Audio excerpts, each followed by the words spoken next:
Hello and welcome back to Historian at Midnight. There is a loom standing in a quiet upstairs room on the island of Ithaca, and on most nights, long after the rest of the house has finally gone to sleep, a queen named Penelope climbs the stairs to that same loom, alone, carrying a single lamp, and sits down to unweave, thread by a careful thread, the very shroud she spent the whole of that same day weaving,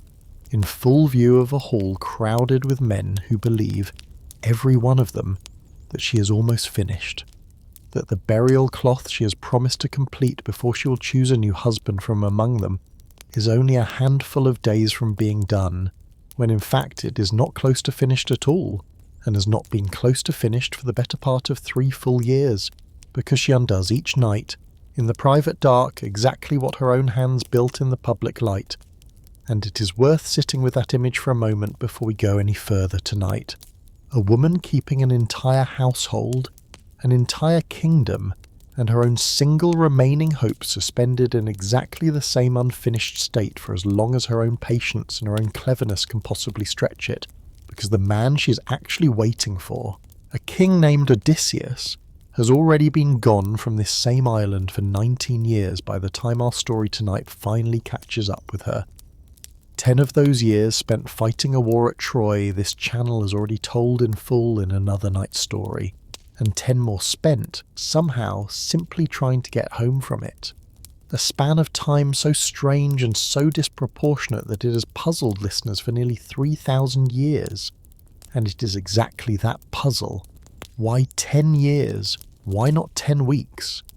Why did the very same wind that carried other kings home within a single season take a full decade to carry this one man back to his own wife and his own son and his own unfinished, unravelling shroud that we're going to spend the whole of tonight's long story trying to answer honestly?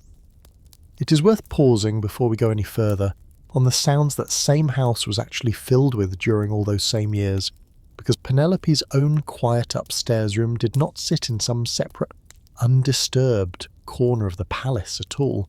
but directly above a great hall kept loud night after night, with the noise of more than 100 uninvited men feasting on food that was never theirs to eat, singing and laughing and demanding more wine long after any decent guest would have known to go home.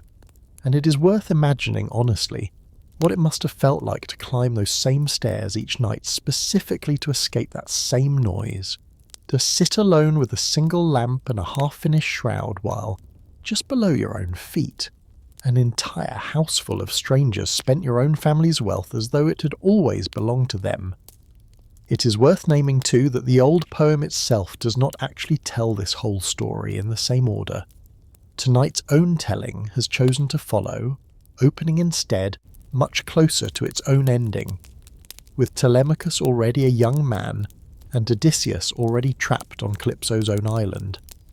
before folding the whole of the journey we are about to follow, from Troy's own fall through nearly every monster and every storm into a single long flashback Odysseus himself narrates aloud at the Phaeacian court. Tonight's own telling has chosen to follow events in the order they actually happened, rather than the order the old poem itself first presents them, the way this room's own storytelling always prefers a plain, unbroken chronology over any more complicated structure. But it is worth naming that choice honestly, because it means Homer's own original audience would have first met an aged and grieving king already near the very end of his own journey, and only afterward learned in his own words and from his own memory everything that had actually happened to bring him there. It is worth pausing too on the island itself Odysseus was actually trying so hard to reach, because Ithaca was never, even in its own best years, a wealthy or a fertile kingdom by the standards of the wider Greek world, a small rocky island. The old poem itself describes as rugged and unsuited to horses, better suited to goats picking their way across its own stony hillsides than to any of the broad grain-rich plains that made other kingdoms in this same tradition genuinely rich. It is worth sitting with that detail for a moment, because it means the whole 10-year ordeal this night has already described. and the whole crowd of suitors still waiting to consume whatever wealth Odysseus's household actually possessed. It was never a fight over some legendarily glittering prize at all, but over a modest, hard-working island whose own greatest asset, by every account this tradition gives us, was never its own soil or its own gold, but the specific, stubborn, and clearly hard-won loyalty of the people who actually lived there. Let us say the shape of that question plainly here at the very beginning, because it deserves to be named before we let ourselves drift into the story itself. Odysseus did not spend 10 years lost at sea because the geography of the ancient Mediterranean was especially difficult to navigate. And he did not spend 10 years wandering because no god ever cared to intervene on his behalf, since more than one god intervened on his behalf constantly, sometimes decisively, across nearly the whole of his journey. He spent 10 years trying to get home because of a single, specific, and almost embarrassingly human mistake made on a single afternoon on a single unfamiliar island. A mistake of pride rather than of navigation, and because that one mistake earned him the settled, patient, and nearly unbreakable enmity of a god who ruled the very sea. Odysseus had no choice but to cross to reach his own front door, and because everything that followed that mistake, the storms, the monsters, the years of enchanted delay, the shipwrecks, the losses, was less a punishment invented all at once than a debt collected slowly, island by island, exactly as long as it took the god holding that debt to decide it had finally been paid in full. This is a story about the difference between winning a war and actually getting to come home from it. And it is a story underneath that about a man whose own greatest gift,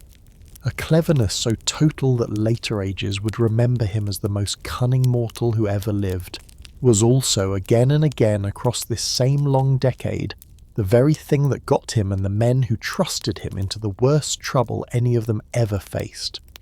We are going to take our time tonight, the way we always do in this room, letting the old islands and the old monsters and the old griefs breathe, rather than rushing past them toward the ending we already know is coming.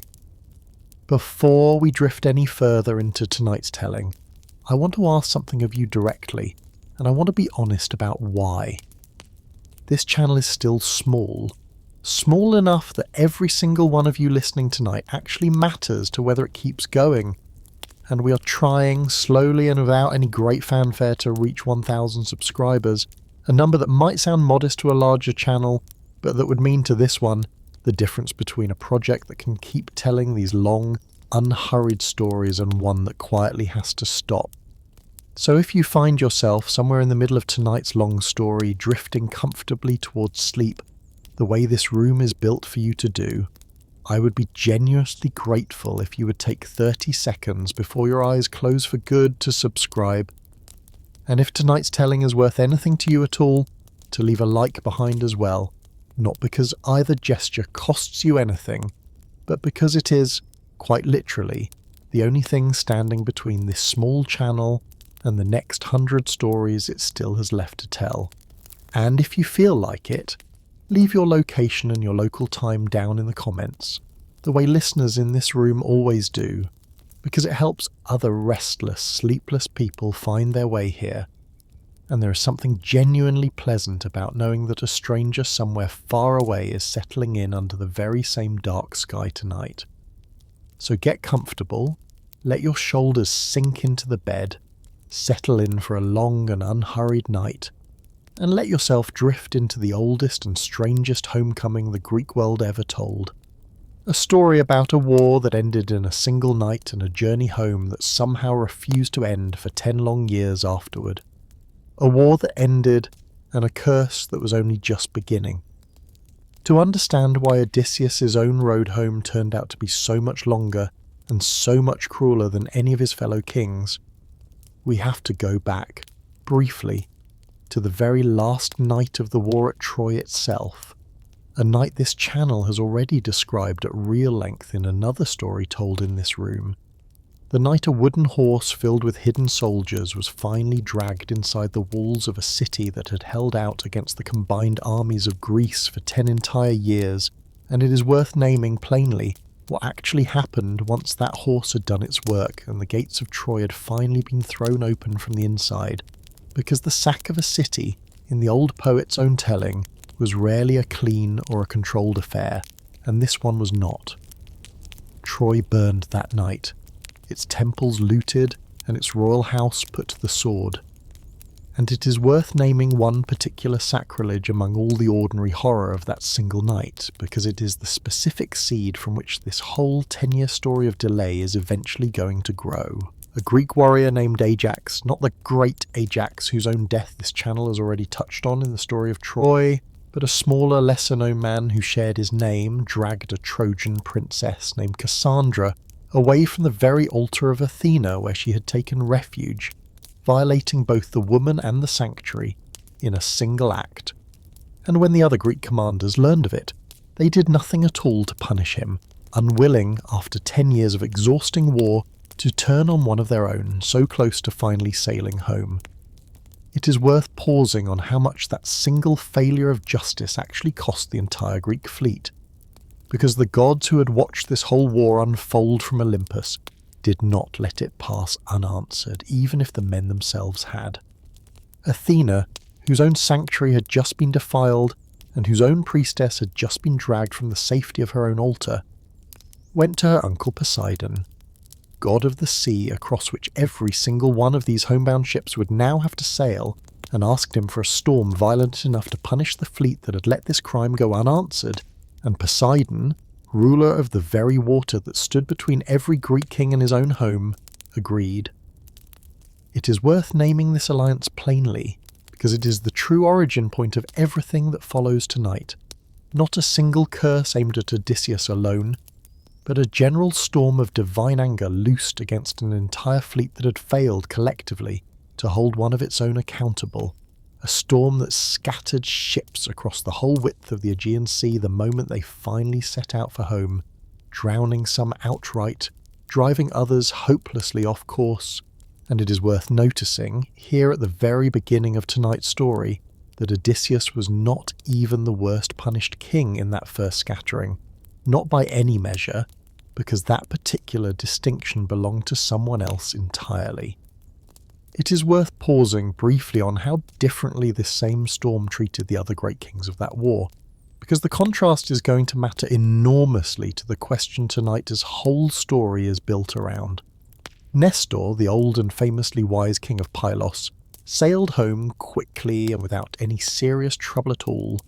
reaching his own kingdom within days, and Menelaus, the very king whose own wife's abduction had started this entire war in the first place, was blown badly off course, wandering for years through Egypt and the wider eastern Mediterranean before finally making it home, a genuine ordeal in its own right, but one that still ended well inside the span of years Odysseus' own journey was about to take. And Agamemnon, commander of the whole Greek expedition, and the single most powerful king among them, sailed home fastest and most directly of all, reaching his own palace at Mycenae within days of leaving Troy's burning shore, only to be murdered there almost immediately by his own wife and her lover, a homecoming so swift and so catastrophic that it stands, across the whole of this story, as its own kind of warning. Proof that arriving home quickly was never, by itself, any guarantee of arriving home safely, a thread this whole night is going to return to more than once before it is finished. Odysseus alone, of all the major kings who sailed away from Troy that night, was fated to take the very longest road home of any of them, and it is worth naming honestly, before we follow him onto that road ourselves, that this was never simply a matter of bad luck at sea. It was, from a single afternoon only a few weeks into his own journey, a matter of one very specific god's very personal and very patient anger. A raid for plunder, and a warning nobody heeded. Odysseus sailed from Troy with a fleet of 12 ships and several hundred men, veterans of 10 years of brutal siege warfare, hardened and hungry and eager, after everything they had already survived, to finally see their own homes again. And it is worth pausing on the very first stop this fleet actually made.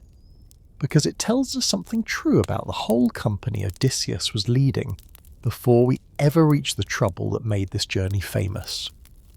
Blown by that same divine storm toward the coast of Thrace, Odysseus and his men came ashore at a city called Ismarus, home to a people called the Cicones, and rather than sailing past in peace, the fleet did what a company of exhausted, battle-hardened soldiers so recently finished sacking one city might understandably be tempted to do after 10 years of war. They attacked the city outright, killing the men, taking captives and loading their own ships with as much plunder as they could carry. It's worth pausing on what Odysseus himself did next, because it is the very first small warning sign of a pattern that is going to recur in various forms across nearly this entire 10-year journey. He urged his own men to load the plunder quickly and sail on before the Cicones could gather any real resistance. A plainly sensible piece of advice from a commander who understood, after a full decade of warfare, exactly how quickly an enemy could regroup, and his own men, drunk on an easy victory and on the wine they had just taken from the city's own stores, refused to listen, choosing instead to linger on the beach, feasting and celebrating deep into the night while their own commander's warning went entirely ignored. The Cicones, exactly as Odysseus had feared, returned before dawn with reinforcements drawn from neighbouring tribes, and the fighting that followed cost Odysseus 6 men from every single ship in his fleet, a loss of more than 70 men in total on the very first stop of a homeward journey that had barely even begun. And it is worth sitting with that number for a moment, because it means this whole 10-year story of loss and delay did not begin with any monster or any god's deliberate trap at all, but with an entirely ordinary and entirely human failure. Tired soldiers ignoring a sound piece of advice because the wine was good and the night felt, for one brief and costly evening, like it had already been won.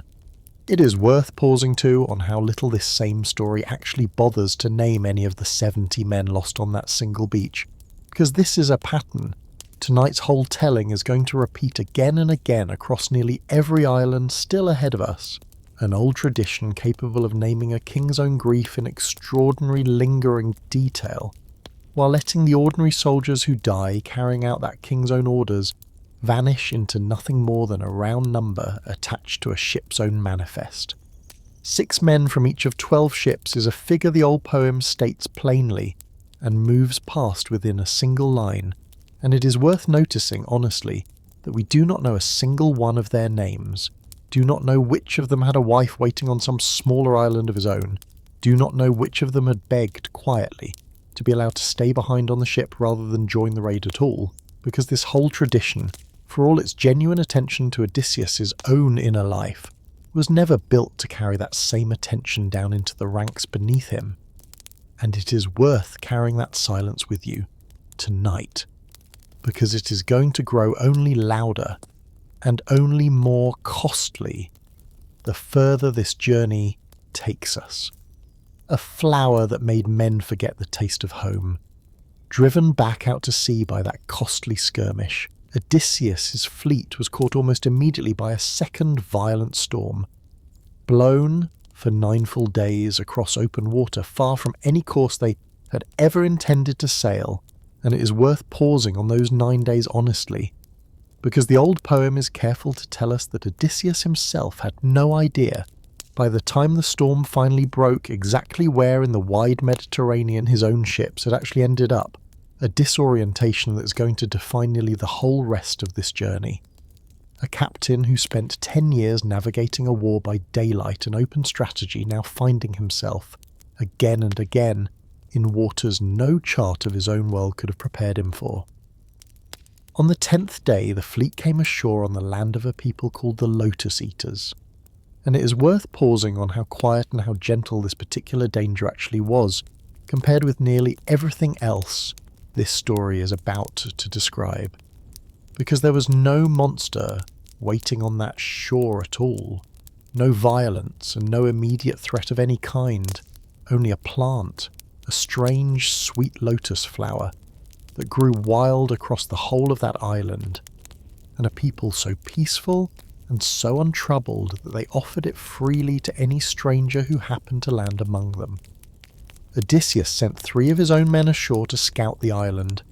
and it is worth naming exactly what happened to them, because it is one of the strangest and most quietly unsettling dangers in this entire 10-year story. Not death, and not any obvious harm at all, but a total loss of any desire to leave. The 3 men ate the lotus fruit the islanders offered them and were overcome almost instantly by a deep and total forgetting, losing, along with any memory of their own mission, every last trace of homesickness or urgency, content from that moment forward to simply sit on that same beach eating more of the same sweet fruit forever, weeping when Odysseus finally came to drag them back to the ships, not from any pain at all, but from the sheer grief of being forced to leave a place that had made every ache of longing simply vanish. It's worth pausing on this whole episode a little longer, because it establishes something that this whole 10-year story is going to keep returning to in different disguises across nearly every island, still ahead of us tonight. The idea that the greatest danger facing these men was not always violence or monstrous strength, but the much quieter temptation of simply stopping, of trading the difficult, uncertain work of actually getting home for the much easier comfort of forgetting there was ever anywhere else worth going. Odysseus, watching his own men weep at the thought of leaving, understood exactly what he was looking at, and ordered the rest of the crew to drag their forgetful companions back to the ships by force, binding them beneath the rowing benches until the lotus's own hold on their minds finally faded. And it is worth noticing that this is the first moment in tonight's story where Odysseus's own leadership is shown to matter every bit as much as his own cleverness. A captain willing to use force, however unwelcome, to save men from a danger they themselves could no longer recognise as a danger at all. It is worth naming briefly that the phrase lotus eater still survives today, used by anyone describing a person who has drifted into a comfortable, dreamy indifference to responsibility or ambition. A description considerably softer than anything the actual island ever felt like to the men trapped weeping on its own shore, and it is worth noticing that this is one of the first, but by no means the last, moments tonight where a horror this story treats with genuine seriousness has been worn smooth by 3,000 years of retelling into something closer to a gentle turn of phrase than a warning. A cave, a one-eyed giant, and a name that meant nobody. It is worth pausing before we move any further into tonight's story, because the very next island Odysseus's fleet came to is the one this whole 10-year journey actually turns on. The single afternoon that transformed an unlucky sailor's voyage into a full decade of deliberate, personal divine punishment. Sailing on from the Lotus Eaters, the fleet came to a land inhabited by a race of giant one-eyed shepherds called the Cyclopes, the very same name we may recall from a story this channel has already told in Another Night's Telling, once given to the 3 craftsman sons of Uranus and Gaia, who forged Zeus's own thunderbolt. Though this particular tribe of Cyclopes belonged to a different and considerably wilder branch of that same old name. Uncivilized giants who lived without laws or councils or any of the ordinary structures of a settled people, each one keeping to his own cave and his own flock, answerable to no one. Odysseus, curious and by his own later admission, hungry for the kind of hospitality gift a wealthy stranger might offer a travelling king, chose to take just one of his 12 ships and a small company of his own best men to explore this new land, leaving the rest of the fleet safely anchored offshore. And it is worth pausing on that choice because it is the first clear sign of the very trait that is about to cost this small company so dearly. A captain's own restless curiosity leading him towards danger that a more cautious man might simply have sailed past. The company came upon a massive cave, stocked with cheeses and pens full of lambs and kids, and rather than taking what they needed and leaving before the cave's owner returned, exactly as several of his own men urged him to do, Odysseus insisted on waiting, wanting to see with his own eyes what manner of being lived in a cave so large and so well provisioned, a decision he himself would later admit, in the telling of his own story, was the worst misjudgment of the entire journey. The cave's owner was a Cyclops named Polyphemus, son of Poseidon himself, a detail this whole story is going to need us to remember clearly before tonight is finished. And it is worth pausing on what happened when he finally returned to his own cave that evening, driving his flocks in ahead of him and sealing the entrance behind him with a boulder so massive that no ordinary group of men could ever have hoped to move it themselves. Discovering the strangers hiding inside his own home, Polyphemus asked, with a plain and immediate hostility that offered no pretense of welcome at all, who they were and what they wanted, and Odysseus, invoking the old and sacred law of hospitality that every civilized Greek city honoured, the very law that governed how a host ought to treat a stranger at his own door, asked for exactly the kind of guest gift any traveller in the ancient world might reasonably expect. Polyphemus answered that request not with any gift at all, but by seizing 2 of Odysseus's own men, dashing them against the floor of his own cave and eating them raw, a horror this story does not soften in the telling, and it is worth sitting with that moment honestly, because it means the very first true monster of this entire 10-year journey turned out to be, in the most literal and immediate sense, a complete inversion of the hospitality Odysseus had just finished invoking. A host who answered a guest's plea for kindness with murder and cannibalism instead. It is worth pausing honestly on the fact that this same tradition, even here, at the introduction of one of its most straightforwardly monstrous figures, does not let Polyphemus stand as pure and uncomplicated evil, because other later stories preserved by other poets tell us that this same Cyclops, alone on his own mountainside with nothing but his own flocks for company, was hopelessly and rather pitiably in love with a sea nymph named Galatea, who wanted nothing at all to do with him, and sang his own clumsy, longing songs to her across the water in a voice the old poets describe as more mournful than menacing, a detail worth holding on to now, not to excuse anything that follows in his own cave, but because it means the monster about to be blinded in the next part of tonight's story was, in at least one other corner of this same tradition, also simply a lonely and unlovely creature who wanted, in his own limited and monstrous way, exactly the kind of companionship every other figure in tonight's whole story is also searching for. It is worth pausing on what Odysseus did next, because it is the clearest possible demonstration, this early in the story, of exactly the quality later ages would remember him for above every other. A cunning so careful and so patient that it could hold its own fury in check long enough to actually work. Trapped inside a sealed cave with a monster who'd already eaten 2 of his own men, and showed every sign of continuing to eat 2 more each day until the whole company was gone, Odysseus did not attack outright, understanding correctly that even if he managed to kill Polyphemus in his sleep, his own small company would then be trapped forever behind a boulder none of them together could ever hope to move. Instead, he offered the giant a skin of extraordinarily strong wine, a gift Polyphemus, unfamiliar with anything so potent, drank down eagerly, and asked for more of, and when the giant, pleased and half drunk, asked Odysseus his own name, promising, in a rough imitation of the hospitality he had already failed to offer, that he would give his guest a gift in return, Odysseus answered with the single cleverest lie in the whole of this story,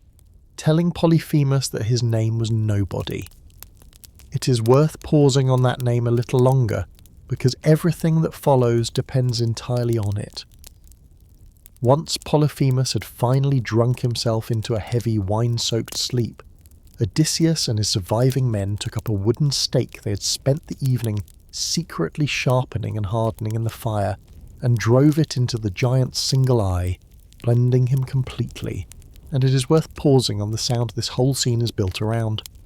Polyphemus's own agonized roar, bringing the other Cyclopes on that same mountainside running to his cave, calling through the sealed entrance to ask what was wrong, only to be told by Polyphemus himself that nobody was attacking him, that nobody had blinded him, an answer that left his own neighbours, hearing what sounded like a complaint that no one at all was responsible, shrugging and returning to their own homes rather than lifting the boulder to investigate a crime apparently committed by no one.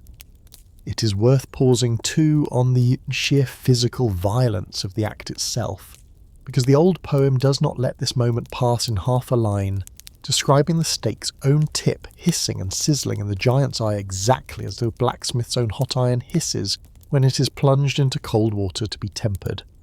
A comparison this whole tradition draws quite deliberately, comparing an act of desperate survival to an ordinary craftsman's own trade,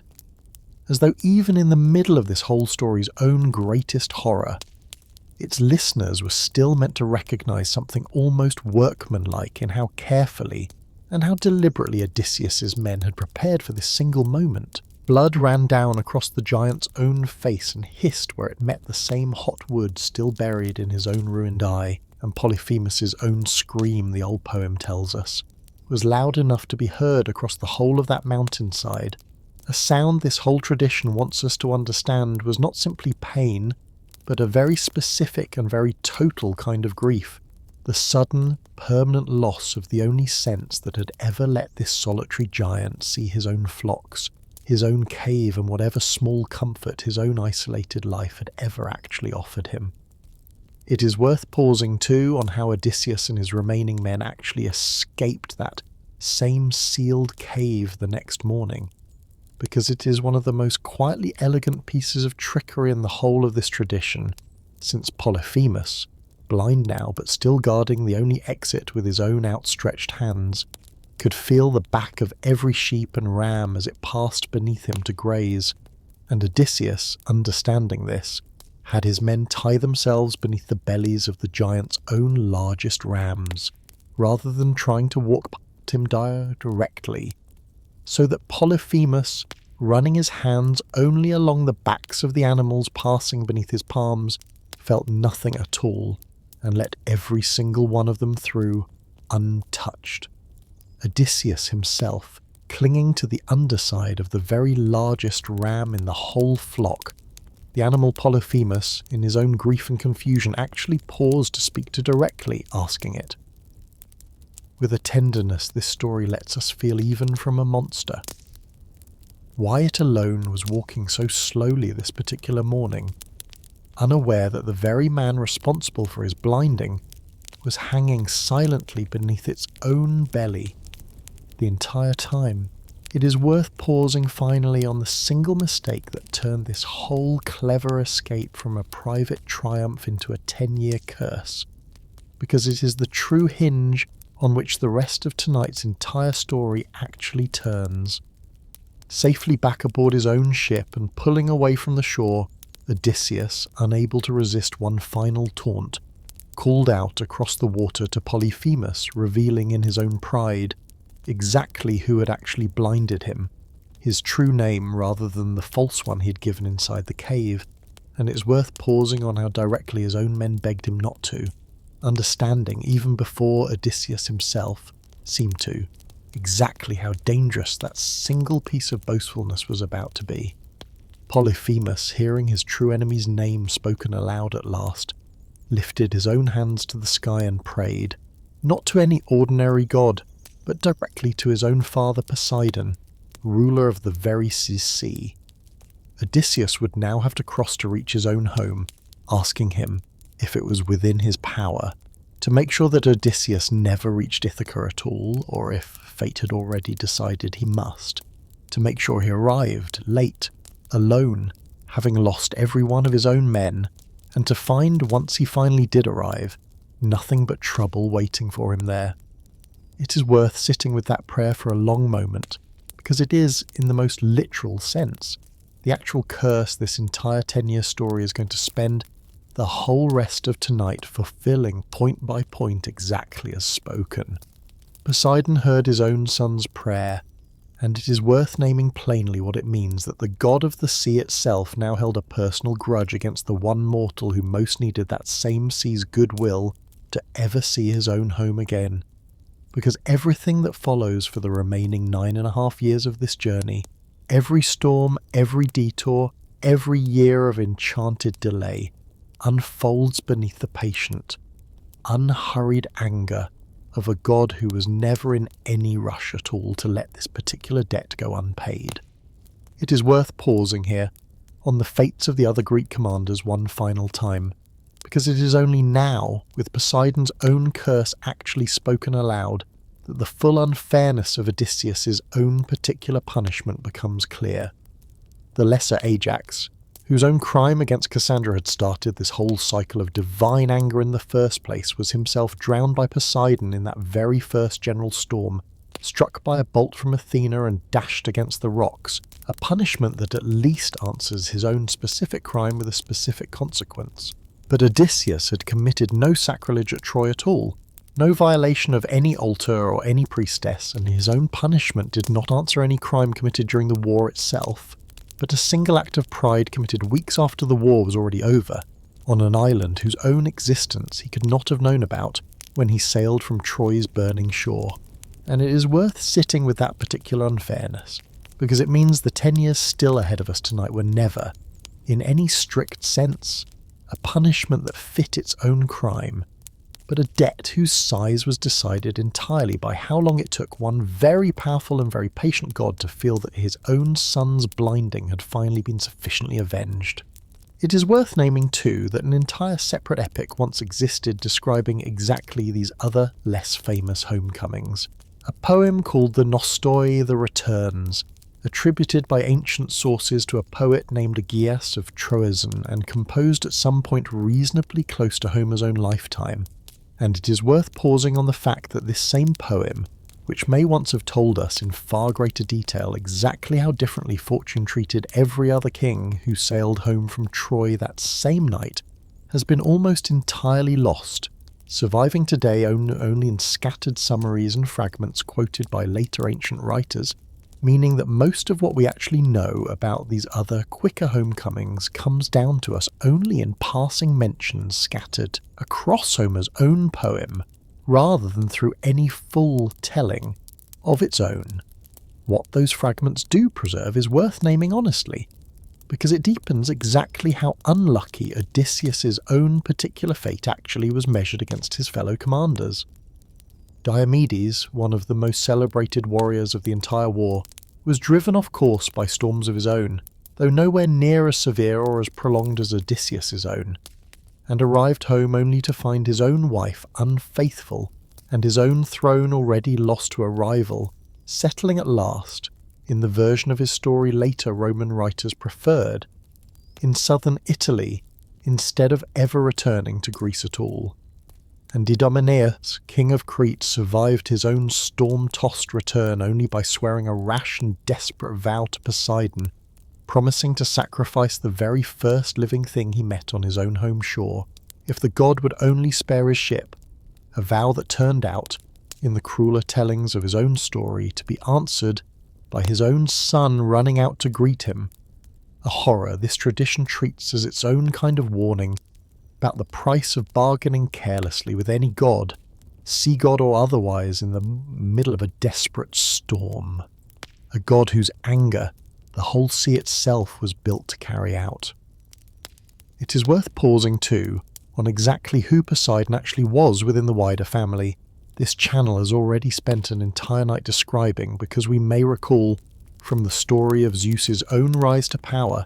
that the whole of the created cosmos was divided among 3 brothers by a single throw of the lots once the war against the Titans was finally won. Zeus drawing the sky, Hades drawing the underworld, and Poseidon drawing the sea, an inheritance that made him, from that single moment forward,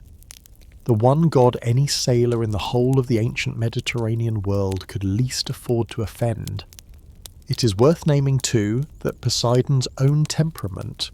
across the wider body of Greek myth this channel has already touched on in other nights' stories,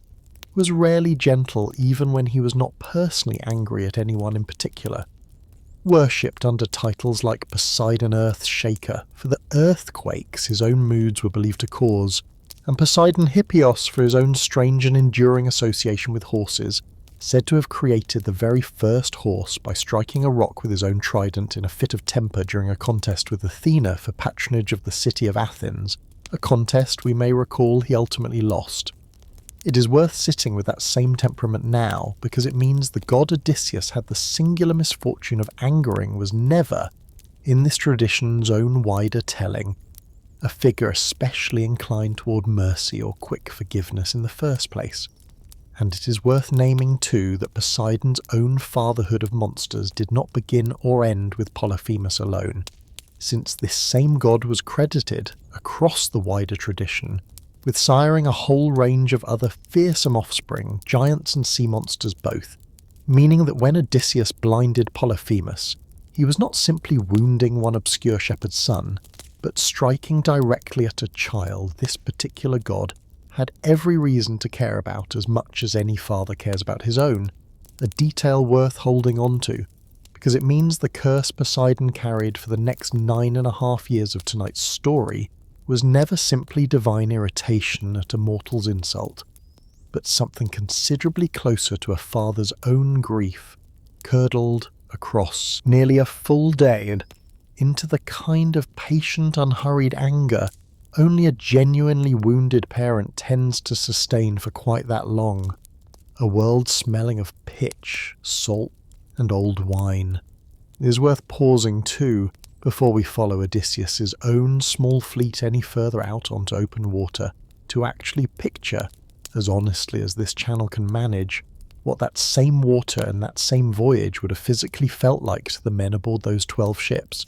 Because it is easy 3,000 years later to let a story this famous flatten into a sequence of plot points, rather than an ordeal any listener could actually imagine living through.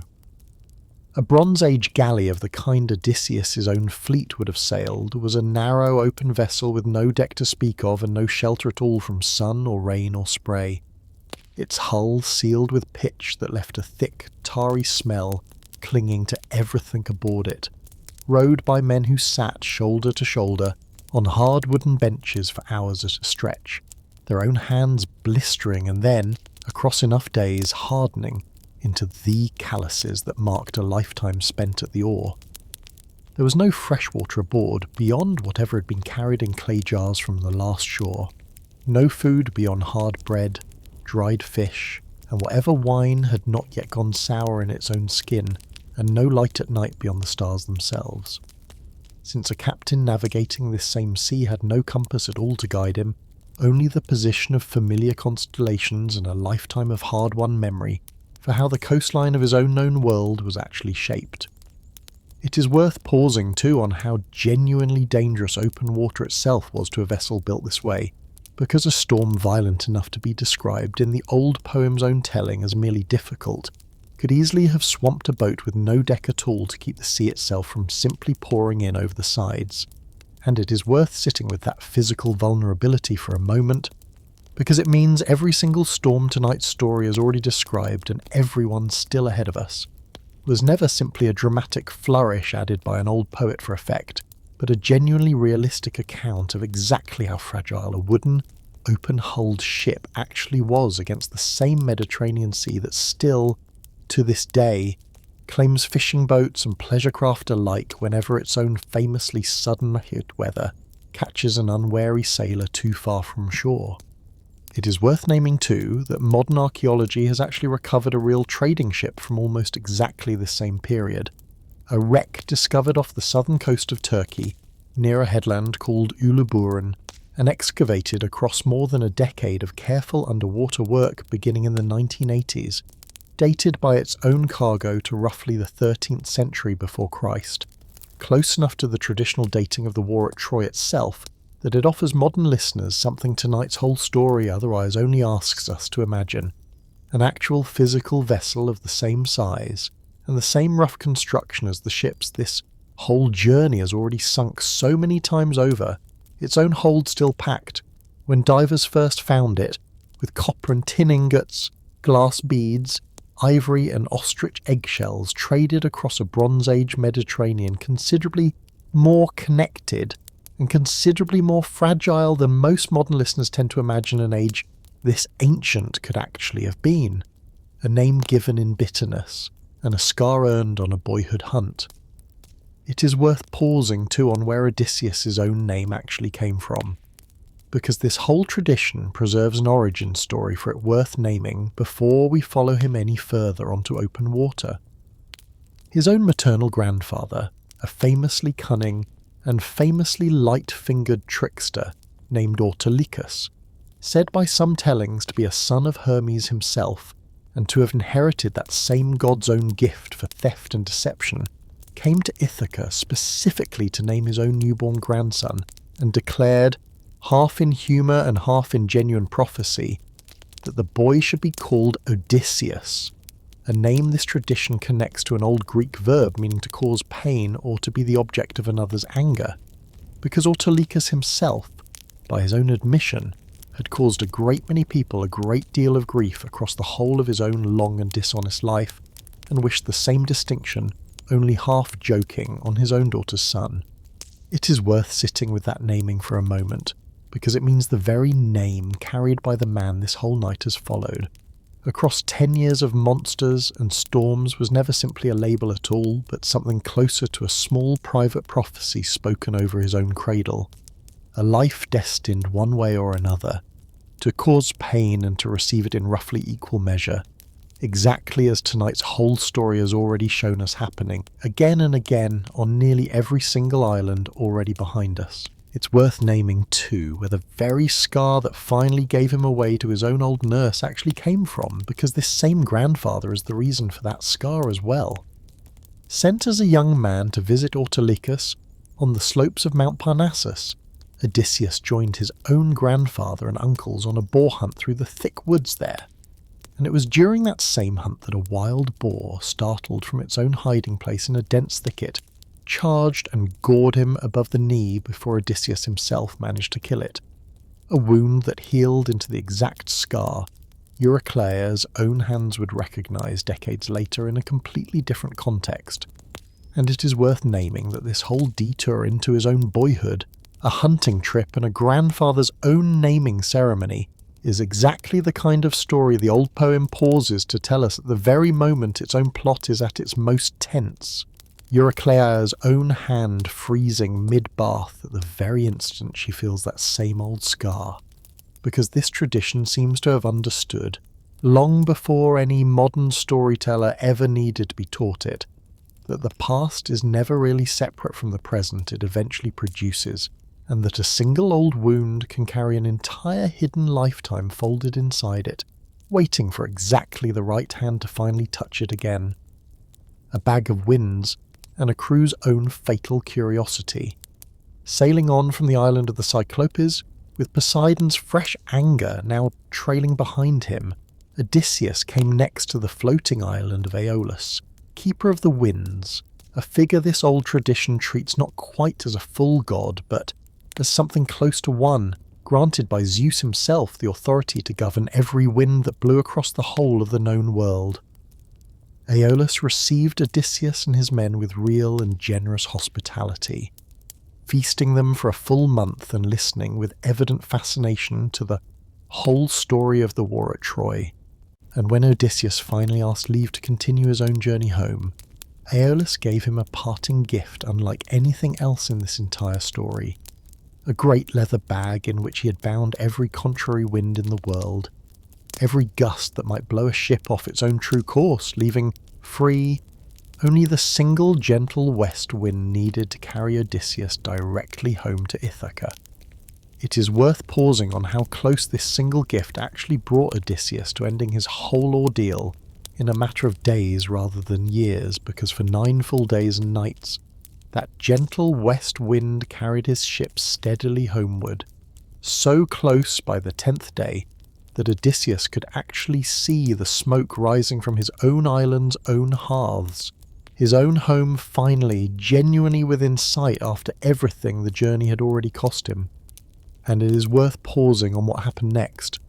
because it is one of the cruelest and most purely human reversals in this entire story. Since Odysseus, exhausted after 9 sleepless days spent personally steering the ship the whole way, finally allowed himself to fall asleep, confident, at long last, that the hardest part of the journey was over. His own men watching him sleep and eyeing the mysterious leather bag he'd guarded so closely the entire voyage, convinced themselves it was full of gold and silver, some private treasure their own captain meant to keep from them rather than share, and rather than waking him to ask, they opened it themselves, right there on the deck, releasing every contrary wind Aeolus had ever bound inside it all at once. A hurricane that drove the entire fleet backward across the whole of the distance they had just spent 9 days sailing, back to the very shores of Aeolus's own floating island. Home now genuinely and visibly within sight one moment and utterly, agonizingly out of reach again the very next. It is worth pausing on what Aeolus said when Odysseus, humiliated and desperate, asked him a second time for the same help, because it tells us something true about how little patience this particular tradition ever extended to a man who had already been given fortune once and lost it through no fault of the gods at all. Aeolus refused outright, declaring that a man so plainly cursed and so plainly hated by the gods, for a ship's crew to open a sealed and clearly guarded gift was widely understood, in this old world, as an act no simple accident could excuse must be an enemy of heaven itself, and drove Odysseus from his own island without any further help at all, leaving the whole fleet to row on, by their own strength alone, into whatever came next. It is worth naming briefly that this same god's own name survives today in the term Aeolian, used by musicians for a harp that plays itself in the wind, and by geologists for an entire class of islands, the Aeolian Islands off the northern coast of Sicily, still associated in the modern imagination, however loosely, with a keeper of the winds no sailor now living has any real hope of ever actually meeting. A harbour of giants and a fleet reduced to a single ship. What came next was the single deadliest episode of this entire 10-year journey, and it is worth pausing on it honestly, because it is the moment this story stops being merely a series of difficult trials and becomes something closer to an outright catastrophe. Rowing on for 7 exhausting days after Aeolus turned them away, the fleet came to a harbour belonging to a race of cannibal giants called the Laestrygonians, and it is worth naming the specific shape of that harbour, because it is the very thing that made the disaster to follow so total, a narrow, deep inlet ringed almost entirely by steep cliffs, calm and inviting on the surface, but offering, once a ship had actually entered it, almost no room at all to turn back out again. 11 of Odysseus's 12 ships sailed directly into that same narrow harbour and anchored there, and it is worth pausing on the single instinct that saved the 12th, because Odysseus himself, whether from caution born of everything the journey had already cost him, or from simple wariness of a harbour that offered no easy way back out, chose to moor his own ship just outside the inlet's own narrow mouth rather than following the rest of the fleet inside. When scouts sent ashore to investigate the land discovered, too late, that its inhabitants were giants every bit as monstrous and every bit as hungry as Polyphemus had been, the Laestrygonians attacked, and it is worth pausing on the sheer overwhelming scale of what followed, because these giants did not fight ship by ship the way an ordinary enemy might, but stood along the cliffs ringing that same narrow harbour and hurled boulders down onto the trapped fleet below, smashing hull after hull while their own kind waded into the water to spear the drowning, struggling sailors like fish. An entire 11 ships and every single man aboard them destroyed within minutes. A massacre so total and so sudden that Odysseus, watching from just outside the harbour's own mere mouth, had time only to cut his own ship's mooring line and row for open water as fast as his surviving crew could manage. It is worth naming too that this same channel's own listeners should picture that harbour, honestly rather than let it flatten into an abstraction, boulders the size of a man's own torso raining down out of a clear sky onto ships with no deck at all to shelter beneath, the water itself churning red within minutes as giants waded out among the wreckage to spear drowning men, the way an ordinary fisherman spears eels. A slaughter that lasted, by the old poem's own accounting, only a matter of minutes from its first stone to its last scream, and it is worth sitting with how little time that actually was, because it means an entire 11 ships worth of a life Odysseus had spent 10 years building. Officers and rowers and cooks who had survived the whole of the war at Troy together was erased in less time than it has taken tonight's own telling to describe it. It is worth sitting with the scale of that single loss for a long moment before we move on, because it means that somewhere around this point in the journey, less than a year into what would eventually become a full decade, Odysseus had already lost the overwhelming majority of the several hundred men who had sailed with him from Troy. An entire fleet of 12 ships reduced, in the space of one single catastrophic afternoon, to a single vessel and whatever crew happened to be aboard it when the mooring line was cut. And it is worth carrying that number with you through everything still ahead of us tonight, because from this point forward, this is no longer a story about a fleet finding its way home at all. It is a story about one increasingly small and increasingly desperate company of men, and about how much smaller that company was still going to become before this journey was finally painfully over. It is worth naming too the specific king who ruled over this same race of giants, a figure called Antiphates, whose own wife, described by the old poem as a giantess larger than a mountain peak, was the very first sight Odysseus' own scouts had of this new land. Emerging from the giant king's own hall to summon her husband home for a meal that turned out to be one of the very scouts who had come looking for hospitality. A horror deliberately built. This story wants us to notice as a near-exact echo of Polyphemus' own cave only a short while earlier in this same journey, as though this whole tradition wanted its listeners to feel, directly and without any softening, that surviving one cannibal giant had bought this crew no protection at all against meeting a second one. It's worth naming too that later geographers and modern historians alike have often placed this same harbour along the rocky, cliff-lined coast of northern Sardinia, or at the Strait of Bonifacio between Sardinia and Corsica, a stretch of coastline that still offers to any sailor passing through it today exactly the kind of narrow, cliff-ringed inlet the old poem describes. Calm water hemmed in on every side by stone high enough to make an ambush from above a genuine and practical danger, rather than only a poet's invention. It is worth pausing once more on how little this same story bothers to name any of the several hundred men lost in that single afternoon, an entire 11 ships worth of sailors, cooks, oarsmen and officers reduced, in the old poem's own accounting, to a single collective verb, destroyed, and it is worth carrying that silence forward with you,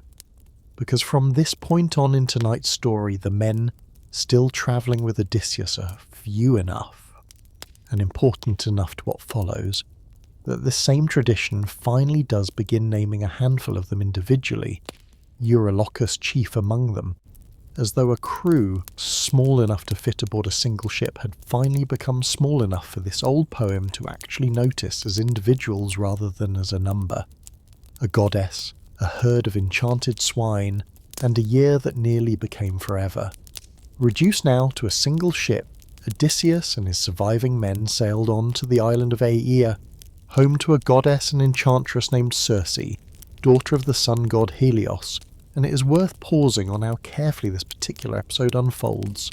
because it is one of the very few moments in this whole 10-year journey where Odysseus' own restraint, rather than his own recklessness, is what actually saves his remaining men. Sending half his crew ashore under the command of a trusted officer named Eurylochus to scout the island, Odysseus and the rest of the company waited by the ship.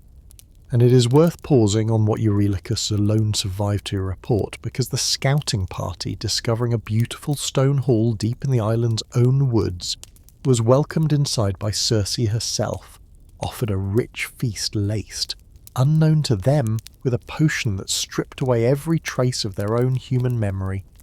and were then struck with her own wand and transformed on the spot into pigs, driven into pens outside her own hall, retaining in the crueler versions of this same old story their own human minds trapped fully aware inside their new animal bodies, weeping and grunting in a horror none of them could put into any words a human tongue could still form. It is worth pausing too on the physical shape of that same transformation, because the old poem describes the men's own heads, voices, and bristling hides becoming swine even while their own minds remained entirely their own. A horror built specifically around the gap between an animal's own body and a human being's own continuing awareness trapped inside it, penned alongside ordinary hogs and fed the same acorns and mast a farmer might scatter for any unremarkable herd. Weeping, the old poem insists, in whatever broken approximation of weeping a pig's own throat could still produce, a detail this tradition clearly wants its own listeners to sit with rather than pass over quickly, because it means the actual horror of Circe's own magic was never simply physical at all, but the much crueler horror of being fully, hopelessly aware of exactly what had been taken from you. Eurylochus alone had remained outside the hall, suspicious enough not to enter, and fled back to the ship to warn Odysseus, who set out immediately alone to rescue his own transformed men. And it is worth pausing on who actually met him on the path to Circe's hall, because it was the god Hermes himself, the same clever messenger, god this channel has already named in the story of Zeus's own reign, who appeared to warn Odysseus of the danger waiting ahead, and gave him a certain herb called moly, black at the root and white as milk at the flower, a plant the old poets tell us only a god could safely pull from the earth, which would protect him from Circe's own transforming magic. Fortified by that single gift, Odysseus ate at Circe's own table, drank the very potion that had turned his men into swine, and felt nothing at all happen to him. And when Circe, astonished that her magic had failed for the very first time, struck him with her wand anyway, and ordered him, as she had ordered every man before him, to go join his own companions in their pens, Odysseus instead drew his sword and rushed at her, exactly as Hermes had instructed him to do, forcing the goddess to recognize that only one man in the whole of the world's telling could ever have resisted her magic so completely. The very man, she realized at once, whose own arrival she had been warned about by Hermes long before he ever set foot on her own island. It's worth pausing on what happened next, because it is one of the stranger and more genuinely tender turns in this entire journey. Circe, rather than continuing the fight, invited Odysseus to her own bed instead. And Odysseus, warned by Hermes beforehand to make her swear a solemn oath not to harm him further before accepting, did exactly that, and the two of them became lovers, and Circe restored his transformed men to their own human shapes, younger and more handsome, the old poem tells us, than they had even been before the enchantment took them, weeping with relief and gratitude at their own restoration. And it is worth pausing, honestly, on what happened after that restoration, because Circe pressed Odysseus and his men to stay on as her own honoured guests, and stay they did, not for a single night or even a single season, but for a full year, feasting and resting in a comfort so complete that it took Odysseus's own men, and not Odysseus himself, to finally break the spell of it, coming to him quietly one evening to remind him gently but firmly that whatever comfort this island offered, it was not in the end his own home, and that the whole point of everything they had already survived together was to eventually stop resting and finally sail on. It is worth sitting with that year for a moment, because it belongs to the very same pattern the Lotus Eaters first introduced so many hours ago in tonight's story, a danger built not out of monstrous violence at all, but out of comfort so genuine and so complete that it very nearly swallowed a full year of this journey, without Odysseus himself ever quite noticing the time slipping away. And it is worth noticing too that it was his own men this time, who finally supplied the urgency their own captain had temporarily lost. A small but real reversal of the pattern that had cost so many of those same men their lives back at the Sicon's own shore, when it was Odysseus who had urged haste and his men who had refused to listen. It is worth pausing too on the herb Hermes actually gave him, because moly is one of the very few plants named directly in this entire tradition that later botanists and classical scholars have spent real effort trying to identify against actual living species. Some proposing a wild variety of snowdrop, whose own bulb contains a chemical compound. Modern pharmacology has since found to have a genuine, measurable effect on certain kinds of poisoning and memory loss. A coincidence this channel cannot respond to with anything more confident than genuine curiosity, since no source now surviving can tell us whether the old poets who first described this plant had any actual knowledge of such a property, or whether 3,000 years of hindsight has simply arranged a flattering coincidence after the fact. It is worth pausing too, honestly, on what the whole of that transformed year actually meant for the men who had spent even a single day of it trapped inside a pig's own body, aware, in the crueler tellings of this same story, of everything happening to them the entire time, because this tradition, so attentive to Odysseus's own inner grief, across nearly every other stretch of this journey, tells us almost nothing at all about what those particular men carried with them afterward,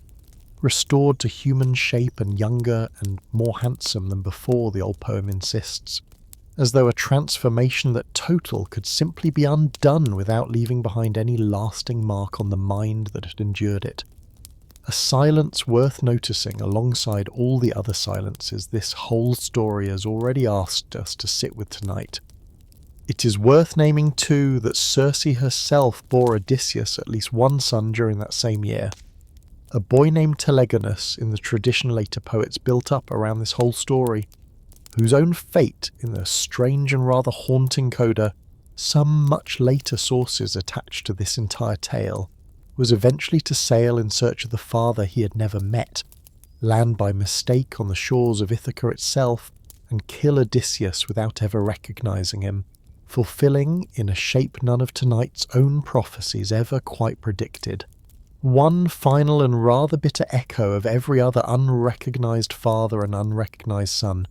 this whole tradition keeps circling back to, a journey into the land of the dead, and a prophecy that would shape everything still to come. Before Odysseus could finally leave her island, Circe gave him one final and considerably darker instruction,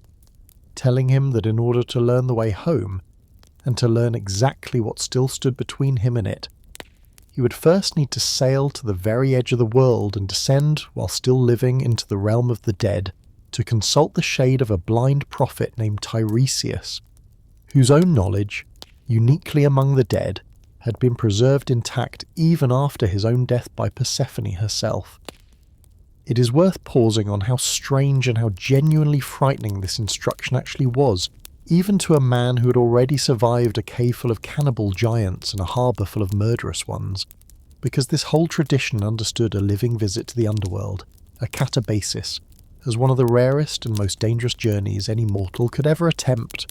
a passage this channel has already touched on once before in the story of Heracles' own labours, and will touch on again, in a considerably different key, in the story of a Trojan refugee named Aeneas, whose own descent this channel may well tell in full on some other night.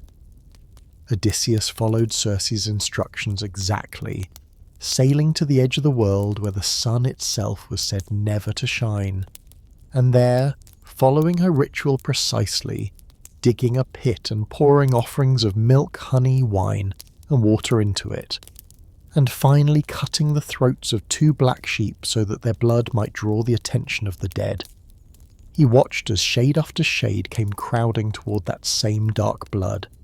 each one hungry for even a brief taste of a substance only the living could still offer them. It is worth pausing too on how carefully Circe's own instructions governed every single step of that same ritual,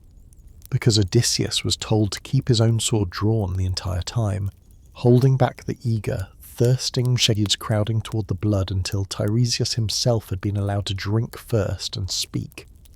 A single moment of real tenderness interrupting that same strict procedure when Elpenor's shade came forward ahead of everyone else. And it is worth naming too that Odysseus wept openly at the sight of him, promising exactly as we have already heard tonight, to return and bury him properly. A small act of ordinary human grief taking place in the very last location in the whole of this cosmos where grief of any kind was supposed to still matter. It is worth pausing on who actually appeared first among that crowd of the dead, because it was not Tiresias at all, but a young man named Elpenor, one of Odysseus's own crew, who had died only days earlier on Circe's own island in the most ordinary and least heroic way imaginable, falling drunk from her rooftop in the middle of the night and breaking his own neck, his death so sudden and so quiet that his own crewmates had left in such haste afterward that no one had even remembered to bury him properly. And it is worth sitting with that small sad detail for a moment. A man who had survived cannibal giants and enchanted wine, only to die from nothing more dramatic than his own drunken misstep on a rooftop. His shade begging Odysseus now, before anything else,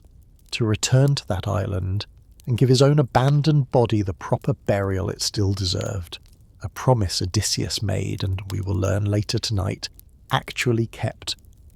It is worth pausing too on the shade that appeared next, because it was Odysseus's own mother, Anticleia,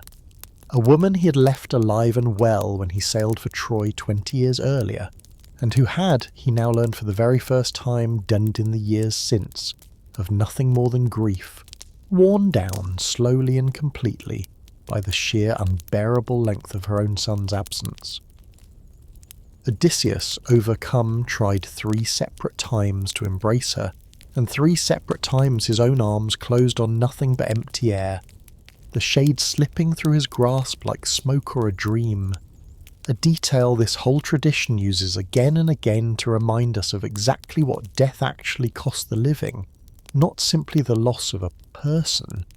but the loss of even the simplest physical comfort of holding them one final time. And it is worth pausing, finally, on Tiresias himself, once the blind prophet's own shade finally came forward to drink the offered blood and speak,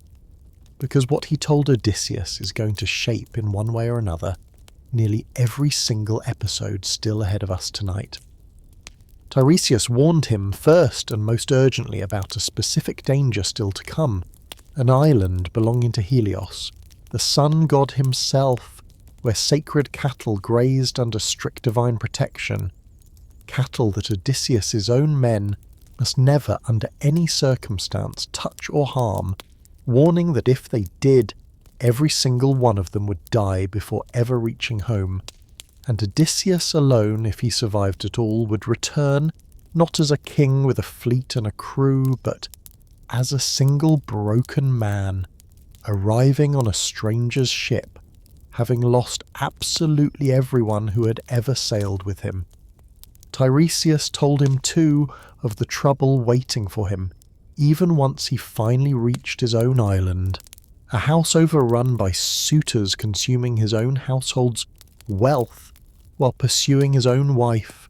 and of the violence that would be required to set that trouble right. And he told him, strangest of all, that even after reclaiming his own throne, Odysseus's story would not fully end there, prophesying a final journey still to come, inland, carrying an oar on his own shoulder until he reached a place so far from the sea that its own people mistook that oar for a farmer's winnowing fan, where he would make a final offering to Poseidon himself in hopes of finally fully closing the debt that single-blinded Cyclops had opened so many islands ago. It is worth sitting with the whole shape of that prophecy for a moment, because it means that from this point forward in tonight's story, Odysseus is no longer wandering blind. He now knows with real specificity both the single worst danger still ahead of him and the exact price that danger will cost if his own men fail to heed the warning and it is worth carrying that knowledge forward with you through everything still to come tonight, because it means that when the cattle of the sun god finally do enter this story, several hours from now, their loss is not going to be any accident of ignorance at all, but the fulfillment of a warning every single man aboard that ship had already, in one way or another, been given. It is worth pausing too on 3 further shades Odysseus met in that same crowded dark, because each one answers, in its own way, a question tonight's whole story has already been circling. Agamemnon's own shade came forward next. Murdered, we may recall from earlier tonight, within days of his own swift and easy homecoming, and he warned Odysseus bitterly against ever trusting a wife's own welcome too completely, telling him that his own murderer, his wife Clytemnestra, had greeted him with warm embraces and a hero's welcome before helping to cut him down in his own bath. A warning that hangs deliberately over the rest of tonight's entire story, because it means that when Odysseus finally does reach his own hall many hours from now, disguised and cautious rather than trusting, he is carrying this same shade's own bitter counsel with him the whole way, and it is worth noticing, once we finally do reach Penelope's own patient loyalty near the very end of tonight's telling, exactly how directly her own faithfulness answers and refuses the fate Agamemnon's own shade had just finished describing. It is worth pausing too on Achilles, whose own blazing and deliberately short life this channel has already followed in the story of the war at Troy, because when Odysseus, meaning it as a comfort, told the great warrior's shade that he was now honoured among the dead exactly as he had once been honoured among the living, Achilles answered with a bitterness this whole tradition clearly wants us to sit with rather than look past, saying he would rather be a landless servant working another man's field above the earth than rule as king over all the assembled dead below it. A single line that stands, this story wants us to notice, as the clearest possible rebuke of the very choice he himself had made at Troy, kleos over nostos, glory over a long and ordinary life. Spoken now by the one hero in this whole tradition who had the most reason of anyone to already know exactly what that choice had actually cost him. And it is worth naming too the shade of the greater Ajax, the same warrior this channel has already named as Achilles' own closest rival in the story of Troy, who had taken his own life after losing a bitter contest with Odysseus over who would inherit Achilles' own armour, and who, encountering Odysseus now among the dead, turned away in complete silence, refusing to speak a single word to the very man he still blamed for his own death, even from beyond it. A silence Odysseus himself later called more painful than anything Agamemnon or Achilles had actually said to him, because it offered no argument at all to answer, only a grief too total for any words to still reach across. It is worth pausing too on 3 further and considerably more famous sights Odysseus glimpsed in that same underworld before he finally fled it, because this whole tradition uses his own visit there as an occasion to show us, in passing, exactly what eternal punishment actually looked like for the very worst offenders this cosmos had ever produced. He saw Tantalus, the very same mortal king this channel has already named in the story of Zeus's own reign, still standing in his own pool of water that receded the instant he bent to drink it, still reaching for fruit that lifted itself just out of his own grasp every single time he raised his hand, an agony that had already, by the time of Odysseus's own visit, been running for generations without any sign of ever ending. He saw Sisyphus, a mortal king famous across this whole tradition for having tricked death itself, not once but twice, straining with his whole body to push an enormous boulder up a steep hill, only to watch it roll back down to the bottom the instant it neared the top, forcing him to begin the same impossible labour over again, a punishment this tradition clearly intends as the purest possible image of effort that can never, by its own design, ever actually accomplish anything at all. And he saw Tityos, a giant sprawled across 9 full acres of the Underworld's own ground, pinned in place while 2 vultures tore endlessly at his own liver, a punishment this channel's own listeners will recognise immediately as nearly identical to the one Zeus once inflicted on Prometheus in Another Night's Story, a detail worth naming because it means this whole tradition reserved the same specific, endlessly regenerating torment for more than one figure it judged to have committed an unforgivable offence against the gods. It is worth pausing too on one final and rather strange sight Odysseus reports from that same underworld, because he tells us he also saw the shade of Heracles there, whose own long and sorrowful story this channel has already told in full in Another Night's Telling. And it is worth naming the odd paradox this same sighting represents, since this whole wider tradition also insisted, in the fuller telling of Heracles' own story, that he had been raised to full godhood after his own death and welcomed among the Olympians themselves, married there to eternal youth. The old poem resolves that contradiction by telling us that only a phantom image of Heracles walked among the dead while the real and true Heracles feasted. Forever young at the god's own table above, a solution this channel finds worth sitting with for a moment, because it means even this tradition's own underworld could not quite bring itself to keep a hero as beloved as Heracles trapped there in any full or permanent sense, offering instead a kind of compromise, a shadow left behind to satisfy the underworld's own claim on every mortal life, while the man himself had already, by every other account, has escaped it completely. A song no living ear could safely hear, and a captain bound to his own mast. It is worth pausing briefly on how Odysseus actually kept his promise to Elpenor before sailing on, because the old poem does not let that promise pass unfulfilled, describing the whole crew gathering driftwood and cutting timber to build a proper funeral pyre on the very beach where Elpenor had died, burning his own body with full honours, weeping for a crewmate whose own death had been so much smaller and so much less dramatic than everything else this journey had already cost them, and raising over his own buried ashes a mound topped with the oar he had used to row, planted upright in the earth exactly as a headstone might be raised over any ordinary grave, a small quiet ceremony. This whole story pauses to describe in real detail before ever moving on to the far larger dangers still ahead, because even amid everything else this journey demanded of him,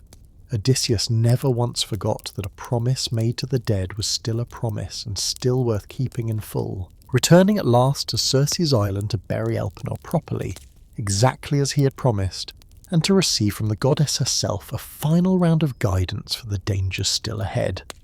Odysseus set sail once more, and it is worth pausing on the very first of those dangers, because it is one of the most famous single images this entire tradition ever produced. A pair of monstrous sisters called the Sirens, who sang from a rocky island in a voice so beautiful and so irresistible that any sailor who heard it was drawn helplessly toward the rocks, wrecking his own ship and, in most tellings, starving to death on that same island afterward, too enchanted by the song to ever remember to eat, surrounded, the old poets tell us, by the bleached bones of every sailor who had ever heard that same song before him. Circe had warned Odysseus of exactly this danger, and it is worth pausing on the solution he actually devised, because it shows us once again exactly the particular kind of cleverness this whole story keeps insisting is his own defining trait. Odysseus ordered his men to fill their own ears with softened beeswax, so that none of them would hear the song at all, but chose for himself alone a different and considerably riskier path, wanting more than he wanted his own safety, to become the first and only man ever to hear the Sirens' song and survive it, and so he had his own crew bind him tightly to the ship's own mast, with strict instructions that no matter how desperately he begged or ordered them to release him once the song actually began, they were to bind him only tighter and row on without stopping. It is worth pausing on what actually happened once the ship came within earshot of that island, because the old poem is careful to tell us the song was not simply beautiful in some vague general sense, but specifically and individually tailored, calling out to Odysseus by his own name, promising him not merely pleasure but knowledge itself, claiming to know everything that had ever happened at Troy, and everything still to come in the wider world. A temptation aimed with a real precision at the one man in the whole of this journey, whose own greatest hunger, again and again across this entire story, was always less for comfort than for understanding. Odysseus, exactly as he had feared, strained against his own bonds and begged his crew to free him, and his men, their own ears sealed against the song, saw only their captain desperate struggling, and exactly as instructed, rowed on without slowing, tightening his bonds rather than loosening them,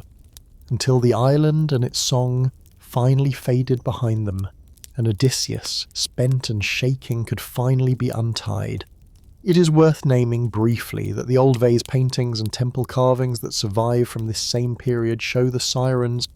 not as the fish-tailed mermaids later ages would come to imagine, but as birds with the heads of women, a detail worth holding on to, because it means the danger this whole episode was actually describing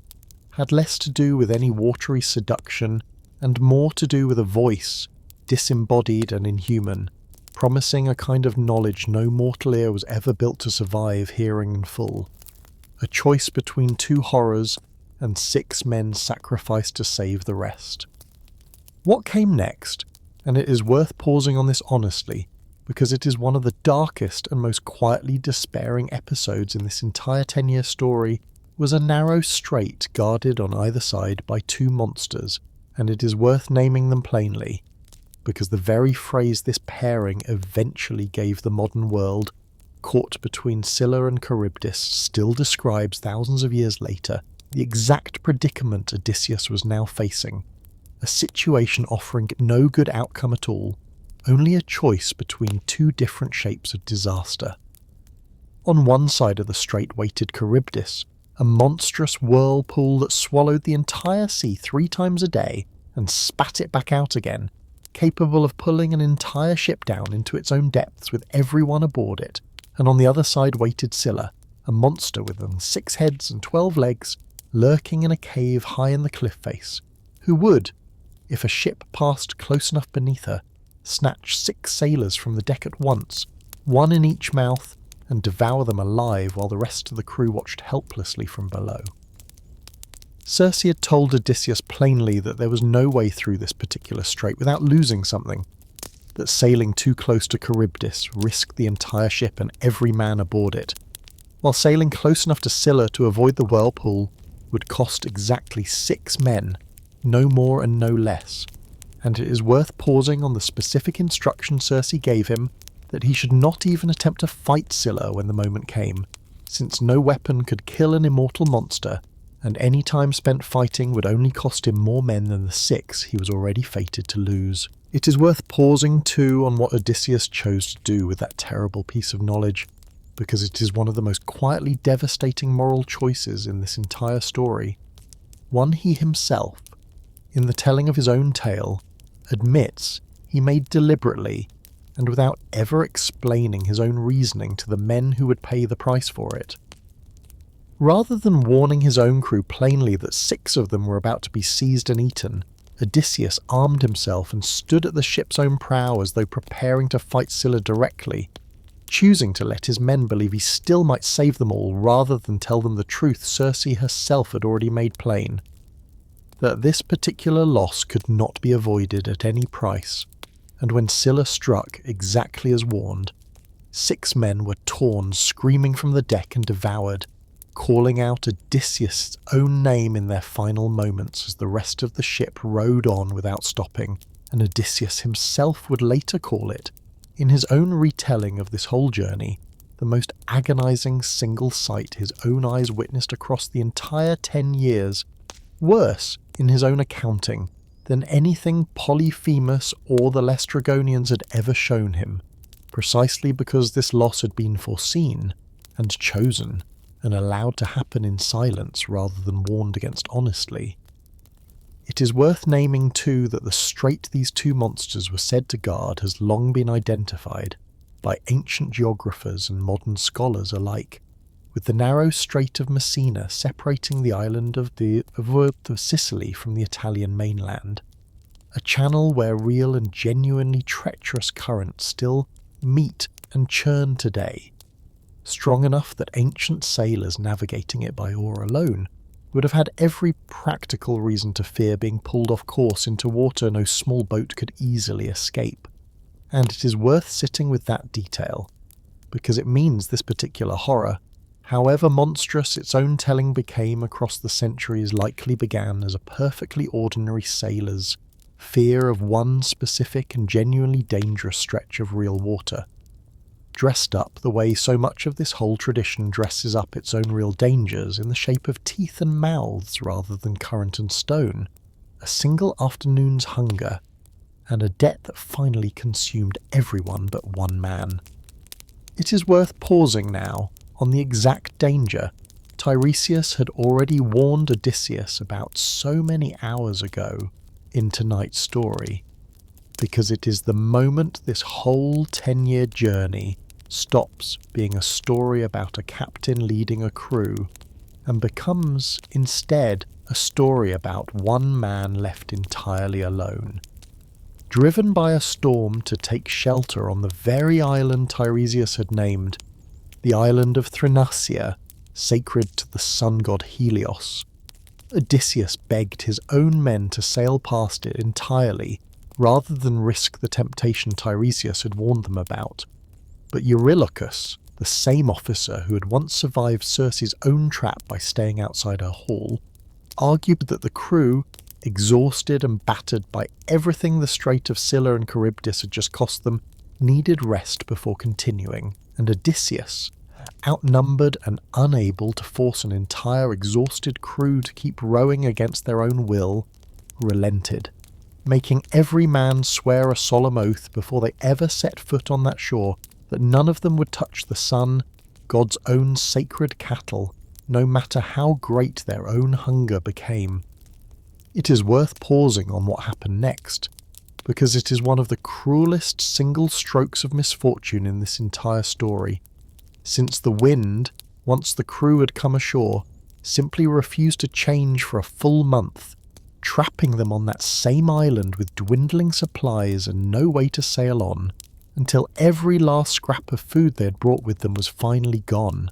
and the men, driven by a hunger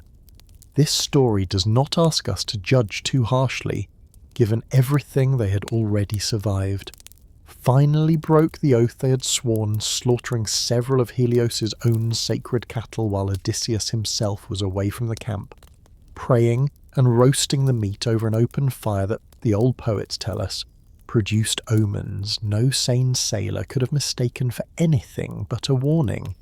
The flayed hides crawling on their own, and the meat itself lowing on the spits as though the cattle were somehow still alive even as they cooked. It's worth pausing honestly on the fact that Zeus's own thunderbolts struck every man aboard that ship equally, without any apparent distinction between the men who had actually broken the sacred oath,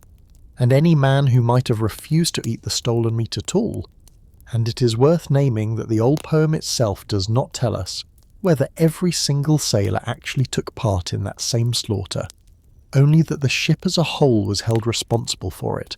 a collective punishment this story never quite pauses to question on its own terms. Content, this late in the telling, to let a god's own justice fall exactly where a god's own anger decided it should fall, without asking whether every man drowned that day had actually earned it in equal measure. It is worth pausing on what Helios himself did in response, because it is the single most complete and most total punishment this entire journey ever produces.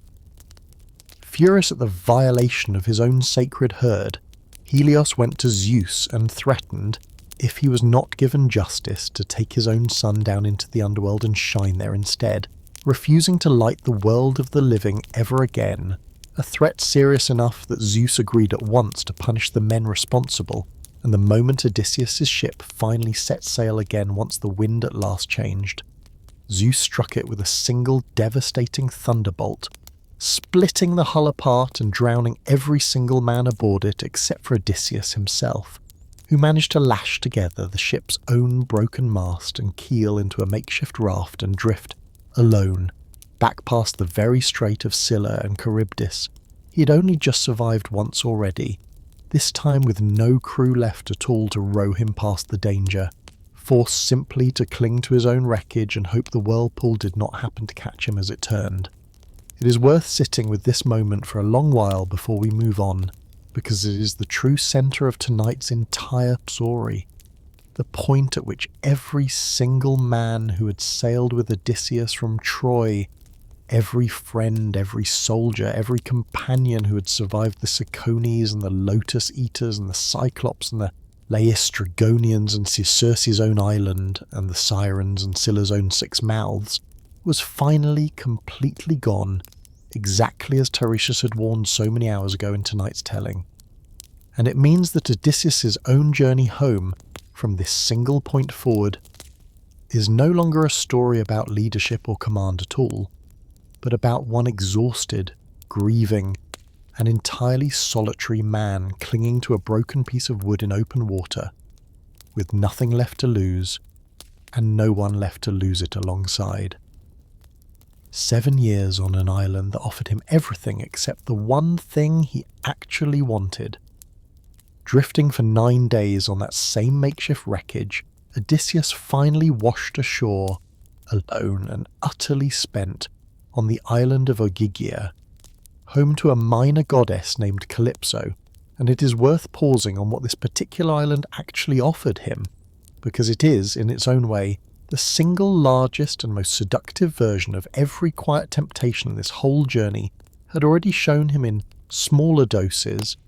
the Lotus Eaters forgetting and Circe's own comfortable year combined and multiplied many times over. Calypso took Odysseus in, nursed him back to health, and fell genuinely in love with him, offering him not merely comfort or hospitality, but something no other figure in this entire story had ever offered a mortal man before, immortality itself, a permanent place at her own side on an island of real and unbroken beauty, freed forever from age, from death, and from every last danger still waiting for him on the long road home. It is worth pausing on how long Odysseus actually stayed there, because it was not a single season or even a single year, but 7 full years, the single longest stretch of time this entire 10-year journey spent in any one place. And it is worth being honest about what the old poem tells us of those 7 years, because it does not pretend they were a simple captivity endured in constant grief. Calypso and Odysseus were, by every account, genuine lovers for a real portion of that time, and it is worth naming too, that this same tradition never lets us forget that Odysseus himself, across this entire journey, was far from perfectly faithful to the wife waiting for him on Ithaca, a detail this whole story is going to ask us to weigh honestly, alongside Penelope's own unwavering patience before tonight's telling is finished. But the old poem is equally clear that as those 7 years wore on, whatever pleasure Odysseus had once taken in Calypso's own company slowly curdled into something closer to grief, and we are told when we finally rejoin him near the end of that long stretch of years that he had taken to spending his own days sitting on the shore, weeping, staring out across the same empty sea that had once carried him here, aching for a home that Calypso's own island, for all its beauty, could never actually become. It is worth pausing too on what the old poem actually tells us those 7 years looked like from day to day, because it does not leave us to imagine an empty or featureless stretch of time at all, describing Calypso's own cave in real and lingering detail, a fire always burning and filling the whole cave with the fragrant smoke of split cedar and sweet-smelling juniper wood, a great vine heavy with grapes growing across the cave's own entrance, 4 separate springs of clear water running near one another through meadows thick with violets and wild parsley. A description so deliberately beautiful that even the god Hermes, arriving to deliver Zeus's own command, is said to have paused for a moment simply to admire it before ever delivering his message at all. It is worth sitting with that beauty for a moment, because it means Odysseus' own grief on that same shore was never a matter of any obvious deprivation or hardship, the way so much of the rest of this journey had already been, but something closer to a very particular, very modern kind of ache. The specific exhaustion of finding yourself somewhere genuinely lovely, genuinely comfortable, and genuinely not enough. It is worth pausing on what finally ended those 7 years, because it was neither Odysseus' own cleverness nor Calypso's own change of heart, but the direct intervention of the gods themselves, gathering in council on Olympus, in a scene that deliberately echoes the very kind of shared governance this channel has already described. In another night's story, Zeus establishing among his own Olympian family, Athena pleading Odysseus' case directly to her own father, arguing that a man who had already suffered so much and lost so many companions deserved, at last, some mercy, and Zeus, agreeing, sent Hermes, the same clever messenger god who had once brought Odysseus the herb that saved him from Circe's own magic, to command Calypso to release him. It is worth pausing, honestly, on how Calypso actually responded to that command, because it is one of the more genuinely sympathetic moments in this entire story. A goddess protesting with real and understandable bitterness that the male gods of Olympus so often begrudged goddesses the same mortal lovers they themselves pursued so freely and so often across the whole of this tradition. A complaint this channel has already had occasion to note in the story of Zeus's own reign was not without real foundation, but Calypso obeyed regardless, offering Odysseus the materials to build his own raft and even offering him one final time the immortality he was choosing to leave behind, and it is worth pausing on what Odysseus actually said in response, because it is one of the clearest and most quietly moving statements this entire tradition ever gives a mortal hero about the true value of an ordinary mortal home, telling Calypso plainly that he knew his own wife could not match a goddess's own beauty or grace, but that he wanted, more than eternal comfort on a beautiful island, nothing more than to see his own home and his own wife again before he died, a choice this whole night's story is going to return to, near its very end, as one of the clearest possible answers to the question tonight has been asking since the very beginning. It is worth pausing too on Calypso's own name, because it descends from an old Greek verb meaning to conceal or to cover over, the very same root that would eventually give the modern world the word apocalypse, an uncovering or a revealing its own opposite, and it is worth sitting with that etymology for a moment,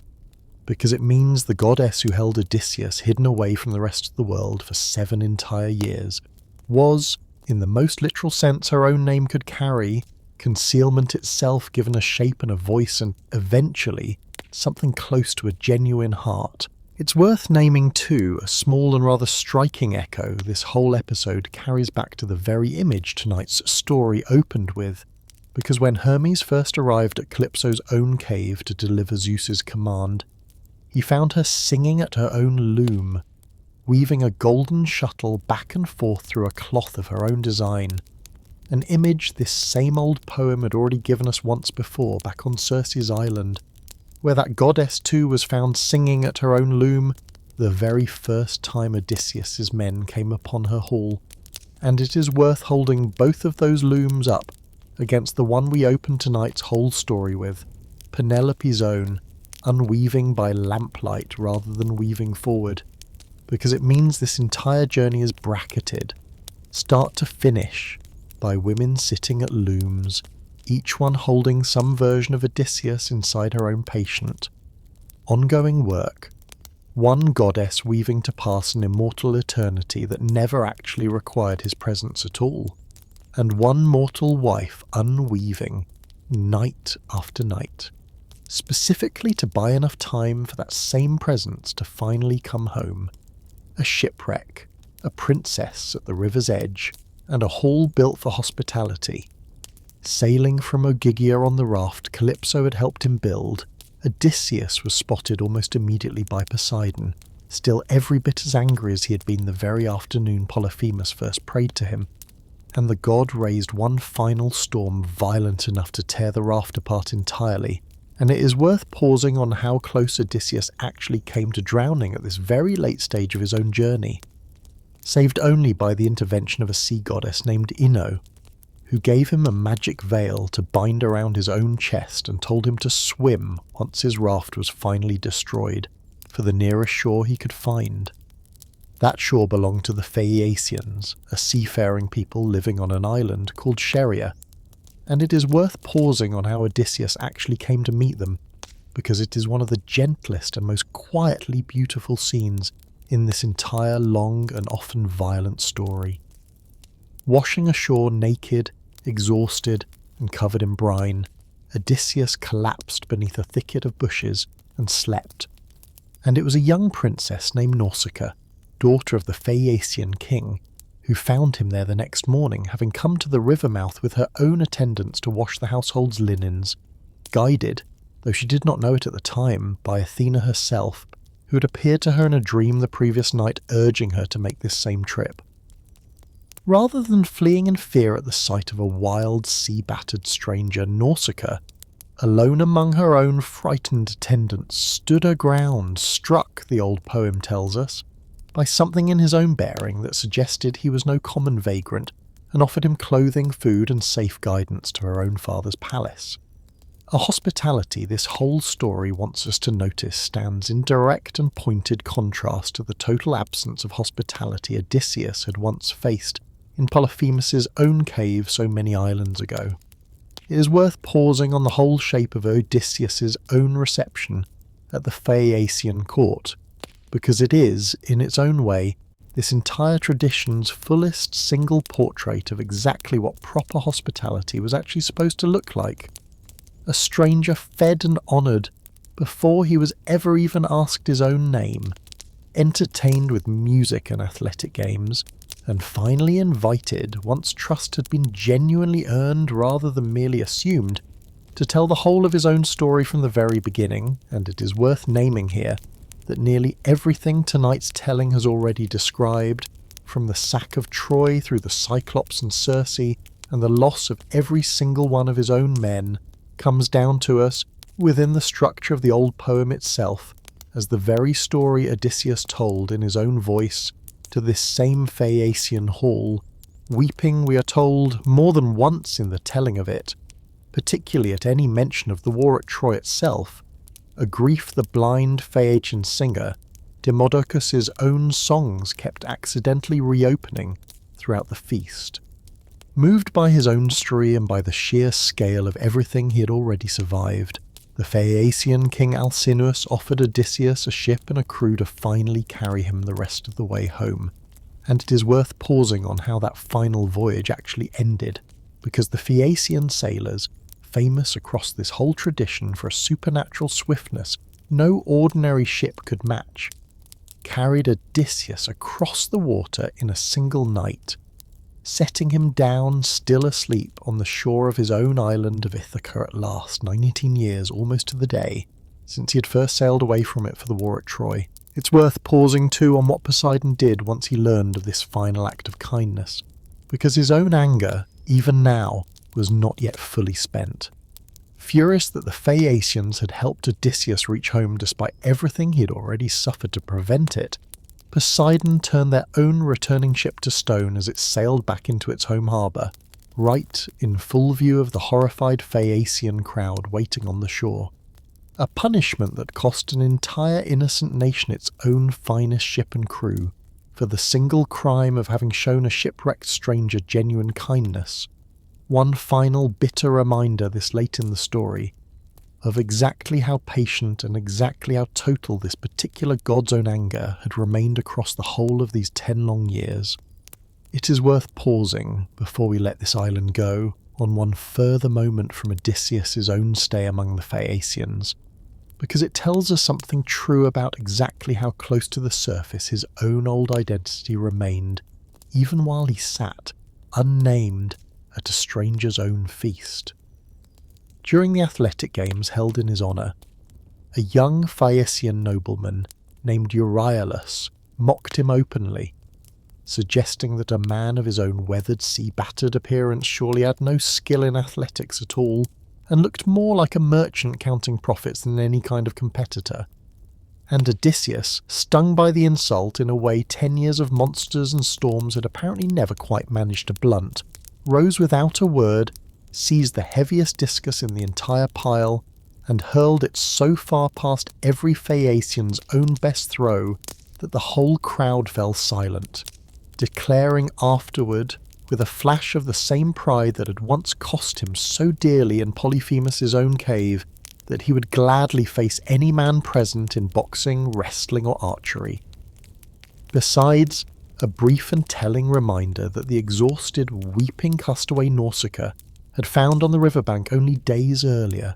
was still, underneath every year of loss and grief, the very same fiercely competitive king who had once led an army through 10 years of war at Troy.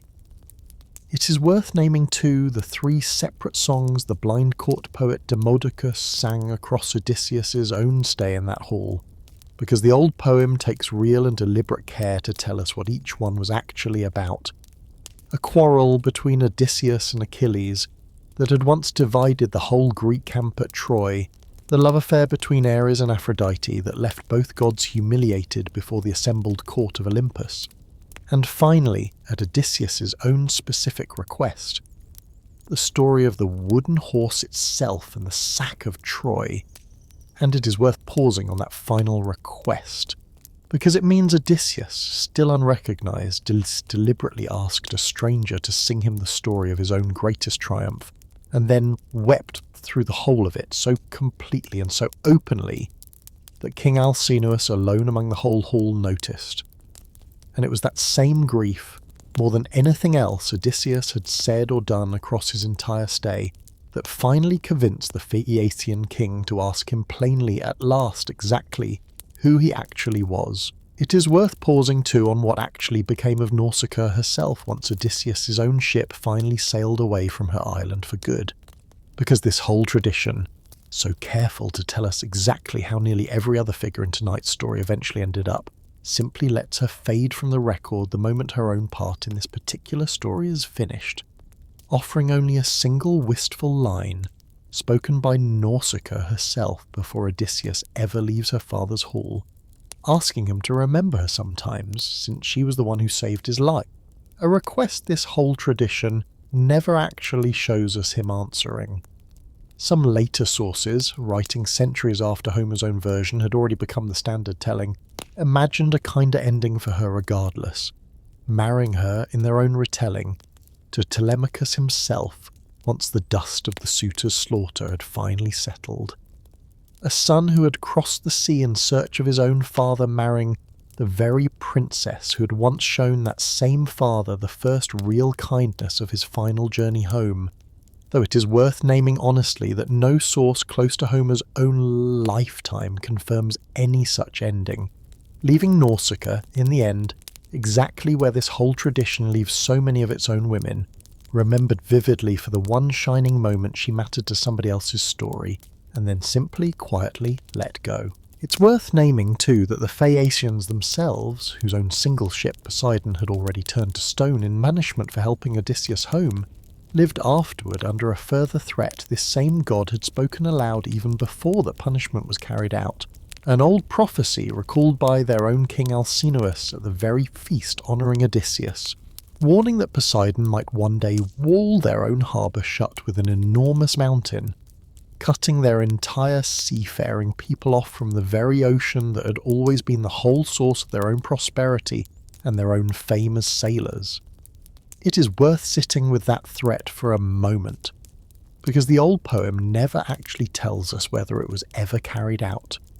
leaving the Phaeacians suspended at the very end of their own brief appearance in this story, between the single ship they had already lost and a whole future they could no longer be certain of. One more reminder, alongside everything else tonight has already shown us about this particular god, that Poseidon's own anger, once earned, rarely stayed contained to only the person who had actually earned it. A queen who kept unravelling the very shroud she wove, and a son who finally went looking for his own father. While Odysseus was still crossing the last of that long-distance home, it is worth pausing on what had actually been happening across all these same 10 years back on Ithaca itself, because this whole story is not only the tale of one man's own journey, but of a household and a family left to wait and to endure for a return that had no guaranteed ending at all. Penelope, believing her own husband dead in some tellings and simply desperately uncertain in others, had spent the years since Troy's fall fending off a growing crowd of suitors, more than 100 of them by the time our story catches up with her, young noblemen from Ithaca and the neighbouring islands who had settled into Odysseus's own hall uninvited, feasting daily on his own household stores and pressing Penelope with increasing impatience to finally choose one of them as a new husband and accept that her own first one was never coming home. It is worth pausing on the single trick that had bought Penelope the most time of anything else she attempted, the very same loom we opened tonight's whole story with, a burial shroud she claimed she needed to finish weaving for her own ageing father-in-law, Laertes, before she could properly consider remarrying, weaving it visibly by day and secretly undoing her own work by night for 3 full years, until one of her own household servants finally betrayed the trick to the suitors. And it is worth sitting for a moment with how much courage and how much sheer patient endurance a scheme like that actually required, sustained night after night for 3 entire years by a woman with no certainty at all that the husband she was buying time for was even still alive to come home to. It's worth pausing too on Telemachus, Odysseus's own son, who had been only a newborn infant when his father sailed for Troy and was now, 20 years later, a young man grown to adulthood without ever once knowing his own father directly, watching helplessly as the suitors consumed his own inheritance and disrespected his own mother's household with a boldness his own youth and inexperience left him unable to challenge. It was Athena, disguised as an old family friend, who finally spurred Telemachus into action, urging him to sail from Ithaca in search of any news of his own father, and it is worth naming briefly the journey that followed, because it carries its own echo of everything tonight's story has already shown us. A son visiting Nestor at Pylos and Menelaus at Sparta,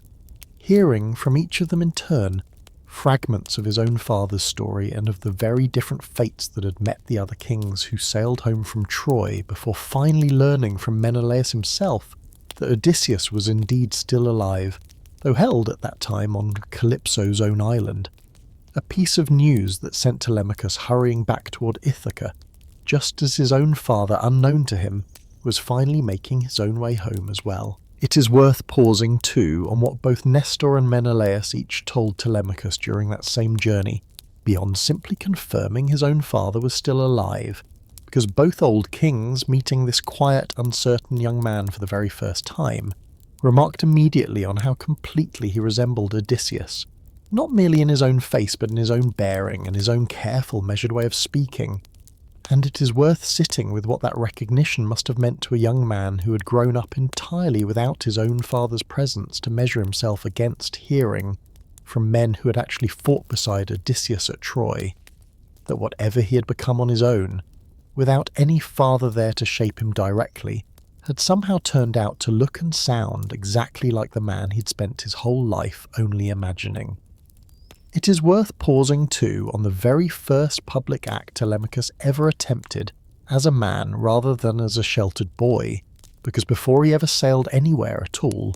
he called the first formal assembly of Ithacan citizens the island had seen in years, standing before his own neighbours to denounce the suitors openly and ask them, as free men rather than as mere spectators to his own family's misfortune, to finally intervene. It is worth pausing on how completely that appeal failed, because Antinous answered him with open contempt, blaming Penelope herself for the whole situation, for her own years of clever delay rather than the suitors' own years of greedy occupation, and the assembled citizens, unwilling to involve themselves in what still looked, to most of them, like a private quarrel inside one household, rather than any wider crime, simply dispersed without offering Telemachus any real help at all. It is worth naming too the omen that closed that same assembly. 2 eagles sent by Zeus himself, wheeling and tearing at each other's own necks and throats directly over the crowd before flying off toward the very same suitors gathered nearby, a sign an old and respected prophet named Halitherses read aloud as a clear warning that Odysseus himself was near, and that a bloody reckoning was coming, a warning the suitors mocked and dismissed exactly as openly as they had already dismissed everything else Telemachus had just tried to say. It is worth pausing, before we follow either of them home, on exactly who these suitors actually were, because this whole story never lets us imagine them as anonymous, faceless villains, but names them individually as the sons of some of the most prominent families across Ithaca and its neighbouring islands, and it is worth naming the 2 who led them, a man called Antinous, the most openly hostile and the most quietly calculating of the whole crowd, and a man called Eurymachus, smoother and more publicly courteous, but this story makes clear, no less determined underneath that courtesy to see Penelope finally remarried,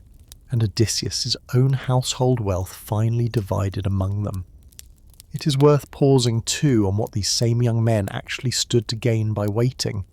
because more than 100 suitors camped in a single hall for years on end were not.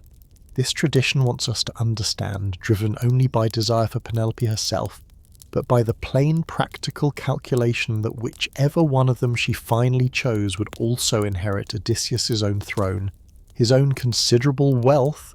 and rule over Ithaca itself, a prize worth, to men of their own ambitious class, every single day of patient, wasteful feasting it cost them to wait for it. It is worth naming too that not every one of these same suitors was cut from quite the same cloth as Antinous and Eurymachus, because the old poem takes care to single out one among them, a man named Amphinomus, described as more thoughtful and more genuinely well-mannered than the rest of the crowd he kept company with, someone Penelope herself seemed to regard with something closer to real fondness than she showed any of his fellow suitors.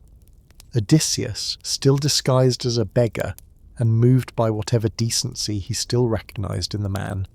warned Amphinomus directly, urging him to leave the palace and go home to his own family before the reckoning he could sense coming actually arrived. And it is worth naming that Amphinomus, troubled by the warning, very nearly did leave, walking part-way toward the door before turning back to rejoin the others, held in place, the old poem tells us, by a fate Athena herself had already decided he would not escape. It is worth sitting with that single detail, because it means at least one of the men who died in Odysseus' own hall that afternoon was never quite the villain the rest of the story paints his companions as, offered a real chance to walk away and simply failing in the end to take it. A small and rather human reminder that not every person swept up in a crowd's own collective wrongdoing is equally deserving of the same collective punishment, even in a story that ultimately delivers that same punishment to every one of them regardless. It is worth pausing too on how far that same patience was willing to stretch toward outright violence, because when Antinous learned that Telemachus had sailed off in secret in search of news of his own father, he did not simply resent the young man's own growing independence, but organised an ambush,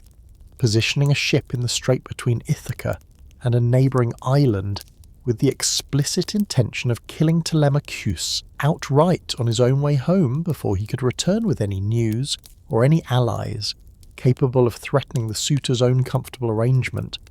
a plot only Penelope's own household spies and Athena's own continued protection allowed Telemachus to sail safely past. It is worth sitting with that ambush for a moment, because it means the danger waiting for Odysseus' own family on Ithaca was never merely a matter of rude, entitled young men overstaying their own welcome, but a genuine and calculated threat to the very life of his own son. One more piece of evidence, alongside everything the sea itself had already cost this family, that a home left unguarded for 20 years does not simply wait patiently to be reclaimed, but has to be fought for, in the end, every bit as hard as any monster's own cave. A beggar at his own door, and a dog who alone remembered him. It is worth pausing now on how Odysseus actually chose to enter his own kingdom, because it is one of the clearest final demonstrations of the same cleverness that had carried him through every single danger this whole night has already described. Rather than announcing himself at once, Odysseus, guided and disguised by Athena herself as a filthy, aging beggar, made his way first to the hut of his own loyal swineherd, a man named Eumaeus, who had remained faithful to his absent master's household through all the 20 years of his absence. And it is worth pausing on the quiet dignity of that reunion, a king unrecognised by his own most loyal servant, listening as Eumaeus, without any idea who he was actually speaking to, praised his long-lost master's own memory and grieved, openly and without any performance at all, for a king he still hoped, against every reasonable expectation, might somehow still be alive. It was in that same swineherd's hut that Telemachus, newly returned from his own journey, and guided there by Athena in turn, was finally reunited with his own father, and it is worth pausing on that reunion because Athena restored Odysseus, for this one private moment, to his own true and unweathered appearance, transforming him instantly from a filthy beggar into a tall, strong, well-dressed king right before his own son's disbelieving eyes, a recognition so sudden and so overwhelming that Telemachus at first refused to believe he was looking at a god rather than his own actual father. And it is worth sitting for a moment with the two of them weeping together in that humble hut, a father and a son meeting in any way either of them could actually remember, for the very first time in either of their lives. It is worth pausing too on the single most quietly devastating recognition in this entire journey, because when Odysseus, still disguised as a beggar, finally approached his own palace and his own hall, the very first creature to recognise him was neither his own wife nor any of his own household servants, but an old hunting dog named Argos, who had been a young puppy when Odysseus sailed for Troy 20 years earlier, and was now, in his own extreme old age, lying neglected and flea-ridden on a dung heap outside the palace gate, abandoned once his own usefulness had faded. Argos, seeing his own long-lost master approach despite disguise that had fooled every human eye in the household, lifted his head,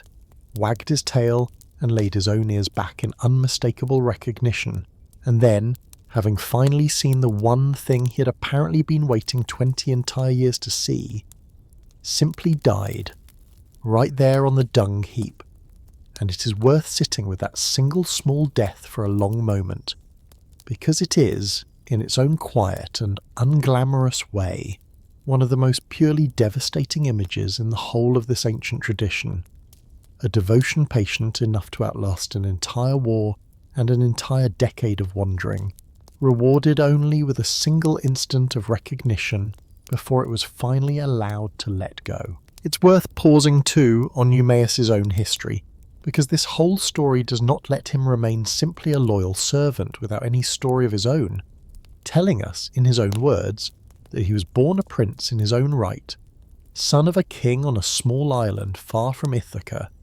kidnapped as a young child by a treacherous nurse in league with Phoenician traders and sold into slavery, passing through more than one household before finally being purchased, as a boy, by Odysseus's own father Laertes, who raised him with a kindness that earned, across the whole of his own remaining life, a loyalty this entire story treats as the single most reliable in the whole of Odysseus's own household.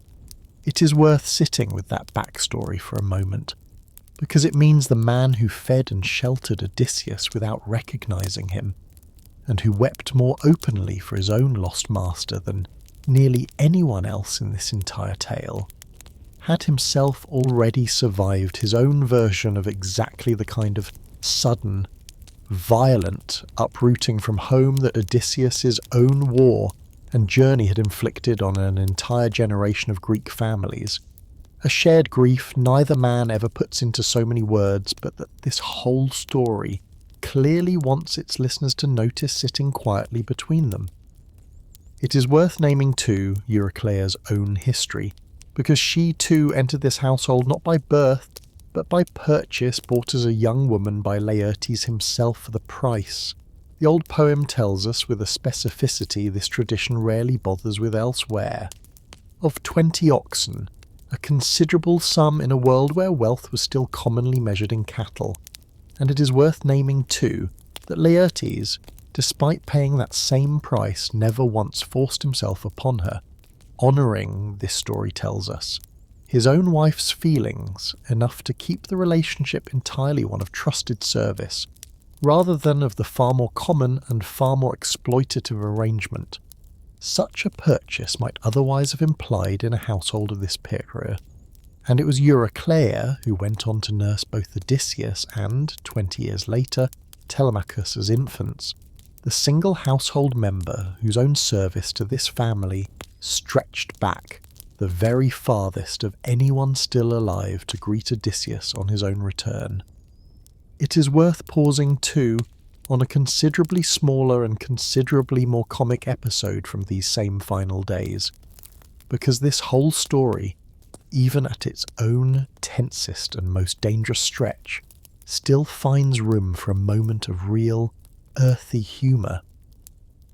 A local beggar named Iris, accustomed to running errands and receiving scraps from the suitors in exchange for his own grovelling loyalty to them, took offence at Odysseus's own disguised presence in the hall, seeing a rival for the same scraps, and challenged him to a fistfight for the suitor's own drunken entertainment.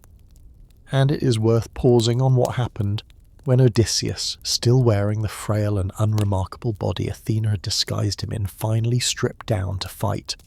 because the old poem tells us his own true muscle and strength showed clearly enough beneath the disguise that the suitors themselves grew suddenly uneasy, and Odysseus, holding back the full force of a blow that could easily have killed the other beggar outright, struck Iris only hard enough to break his jaw and send him sprawling, a small contained demonstration of exactly how much violence this quiet, ragged stranger was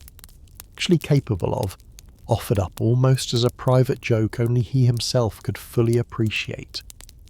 It is worth naming, too, the stark contrast this whole story draws between two very different servants of Odysseus' own household during these final days, because where Eumaeus the swineherd remained faithful through 20 years of his master's absence, a goatherd named Melanthius had thrown in his own lot entirely with the suitors, mocking Odysseus' own disguised poverty openly, supplying the suitors with the best of his master's own animals for their endless feasting, and even, when war finally did break out in the hall, attempting to smuggle a fresh store of weapons to the suitors from Odysseus' own armoury, a betrayal this story is going to answer, several hours from now, with one of the cruelest single punishments in this entire tradition. It's worth pausing too on a quiet scene the old poem gives us on the very night before the bow contest, because Penelope herself, still not openly recognising the beggar seated in her own hall, sought him out directly and spoke with him at real length, asking him, as she had apparently taken to asking every stranger who passed through her own household, whether he had ever heard any news of her husband, and Odysseus, still disguised, told her an elaborate false history of his own life, while offering her, carefully and at real length, detailed and convincing reassurance that Odysseus himself was alive and would be home within the very month. It is worth pausing too on a dream Penelope shared with this same disguised stranger during that same conversation, because she described in real and troubled detail a dream of 20 geese in her own courtyard, contentedly eating grain, suddenly killed by a great eagle swooping down from the mountains, and of her own grief at the sight until the eagle itself spoke to her in a human voice, telling her that the geese were her own suitors and that he himself was her own husband, finally come home to kill them all, and Odysseus, still disguised, told her plainly that the dream could mean nothing else, a scene several scholars across the centuries have read as proof that some deeper, unspoken part of Penelope already suspected exactly who she was actually speaking to, since it was in this same conversation and no other that she finally decided, after 3 years of careful delay, to propose the very bow contest that would end her own long wait once and for all. It is worth naming too one further small test this same conversation contained, because Penelope, still probing for any proof at all that this particular stranger's story could be trusted, asked him to describe exactly what Odysseus had been wearing the last time this same beggar claimed to have crossed his path, and Odysseus, still disguised, described a purple woolen cloak fastened with a golden brooch worked in the shape of a hunting dog, gripping a struggling fawn in its own jaws, a detail so specific and so exactly correct that Penelope broke down in tears on the spot, recognizing not her own husband's face, which she still could not see past his own disguise, but a single, perfectly remembered piece of clothing she herself had once fastened around his shoulders with her own hands on the very morning he first sailed for Troy, a scar remembered, and a bow no other man could string. It is worth pausing now on the second recognition, considerably more dangerous than the first, because when Odysseus, still disguised, finally entered his own hall and was given a bath by an old and devoted household nurse named Eurycleia, exactly as any guest of the house would customarily receive, she happened to notice a distinctive scar on his own leg, left there decades earlier by the tusk of a wild boar during a hunting trip in his own youth, and recognized him instantly, nearly crying out in shock before Odysseus, moving quickly, seized her by the throat and swore her to total secrecy, understanding that revealing himself too soon, surrounded by more than 100 armed and increasingly hostile suitors, would mean almost certain death before he had any chance to actually reclaim his own household. It is worth pausing too on Penelope herself, because this whole tradition is careful to leave real ambiguity around exactly how much she herself suspected across these final tense days about the true identity of the ragged beggar now sitting quietly in her own hall. Several scholars across the centuries noting that her own actions in this stretch of the story read, on close examination, less like the actions of a woman genuinely deceived, and more like the actions of a woman testing a man she had already, on some private level, begun to recognise. It was Penelope herself who finally proposed the contest that would decide, once and for all, which of her many suitors she would actually marry, announcing that she would take as her new husband whichever man among them could string her own absent husband's great hunting bow and shoot a single arrow cleanly through the aligned sockets of 12 axe heads set up in a row, a feat, we are told, that only Odysseus himself had ever managed in his own lifetime. It is worth pausing too on where that same great bow had actually come from, because the old poem takes real care to tell us its own history before it ever becomes the instrument of tonight's own climactic slaughter. The bow had belonged, long before Odysseus himself ever owned it, to a hero named Eurytus, so skilled an archer in his own lifetime that he had once boasted he could outshoot even the god Apollo himself, a boast the old poem tells us Apollo answered by killing him outright. And the bow passed afterward to his own son Iphitus, who gave it to a young Odysseus as a guest gift during a visit early in his own life, exchanging it in the old and sacred tradition of hospitality this whole story has already shown us broken so many times over, for a fine sword and spear of Odysseus' own in return, a friendship cut tragically short soon afterward when Iphitus himself was murdered by Heracles, whose own long and sorrowful story this channel has already told in another night's telling. It is worth naming too that Odysseus, out of respect for that same murdered friend, never once took the bow itself to war at Troy, choosing to leave a weapon that carried so much personal history safely at home rather than risk it in 10 years of siege warfare, meaning that the very bow which finally reclaimed his own throne had been waiting, untouched and unstrung by anyone but its own rightful owner, in his own hall, the entire time he was away, a weapon as patient in its own way as the wife who had spent those same 20 years waiting in the very same hall to see it seized. It is worth pausing on how completely that contest humiliated every single suitor who attempted it, because not one of them, for all their own noble birth and all their own boastful confidence, could even manage to bend the bow enough to string it at all.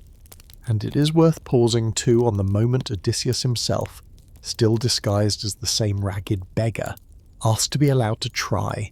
a request the suitors mocked openly, certain that a filthy old wanderer could never accomplish what their own strongest young men had just failed to do. Odysseus took up his own old bow as though he was simply admiring a well-made object, and then, with an ease that stunned the entire hall into sudden silence, strung it in a single fluid motion and sent a single arrow clean through all 12 axe heads without so much as pausing to aim carefully. And it is worth pausing on what he did in the very next instant, because it is the moment this whole tenuous story of patient, careful cunning finally gives way to open violence. A hall cleared of every man who had wronged it,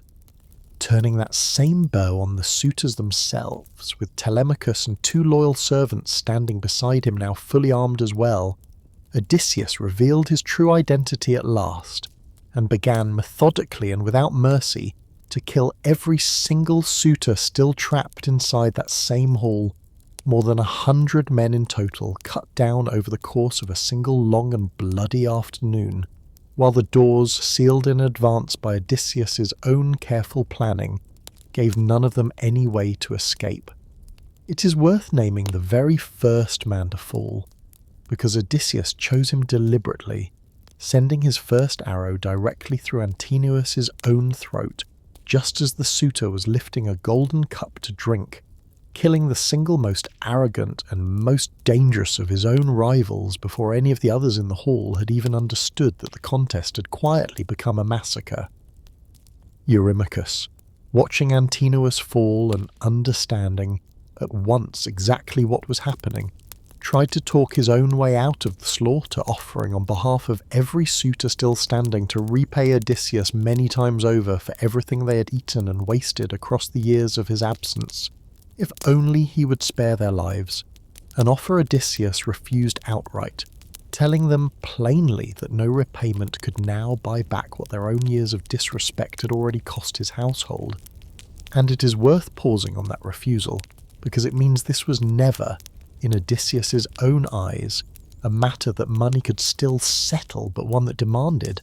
after everything he had already survived to get home, nothing less than total reckoning. It is worth naming too what became of Melanthius, the treacherous goatherd, because his own punishment, once the suitors had all been killed, and his own betrayal fully exposed, was carried out with a brutality this story does not ask us to look away from. His hands and feet and ears and nose cut away while he still lived, before he was finally killed outright, a sentence considerably crueler than anything even the suitors themselves received. And it is worth sitting with that severity for a moment,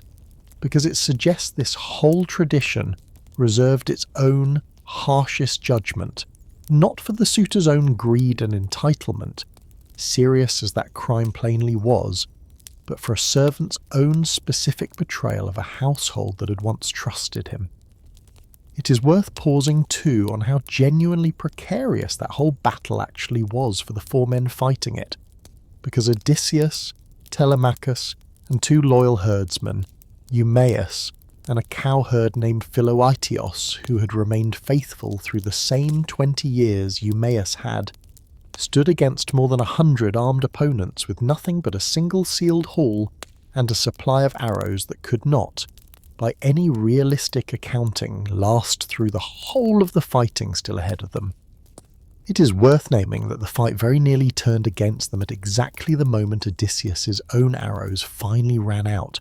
forcing all 4 defenders to take up spears and shields instead, and it is worth naming too that Athena herself intervened directly in this final battle, appearing in the disguise of Mentor once again to steady their own courage, and, in the old poem's own telling, deliberately causing several of the suitors' own spear throws to miss their mark entirely. A divine thumb placed quite openly on one side of the scale in a fight that 4 men, however brave and however well prepared, could very plausibly have lost without it. It is worth pausing on the sheer scale of that slaughter, honestly, because this whole tradition does not ask us to look away from it, and it is worth naming too the darker act that followed it,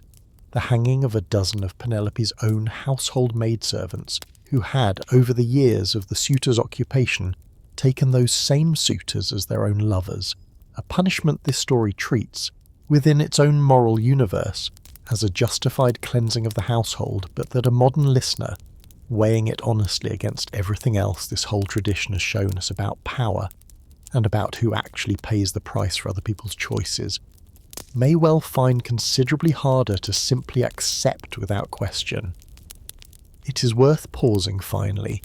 on Penelope's own recognition of her husband, because this whole tradition, true to the patient, testing character it has given her across this entire story, refuses to let even this final reunion come easily.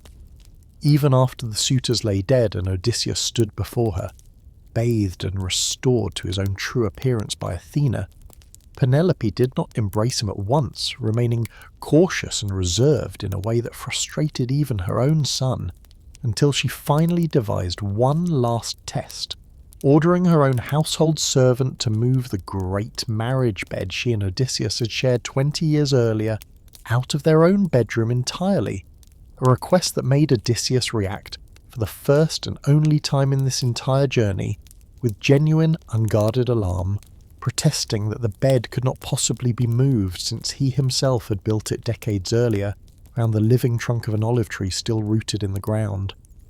A secret known only to the 2 of them, and to nobody else in the entire world, and it is worth pausing on what that single detail actually meant to Penelope, because it was, at last, proof beyond any possible doubt, and it was only then, hearing her own private secrets spoken aloud by the very man standing in front of her, that she finally broke down and ran to embrace him. 20 years of patient unravelling weaving finally completely done. A father found tending his own orchard, and a war that very nearly restarted before it had even properly ended.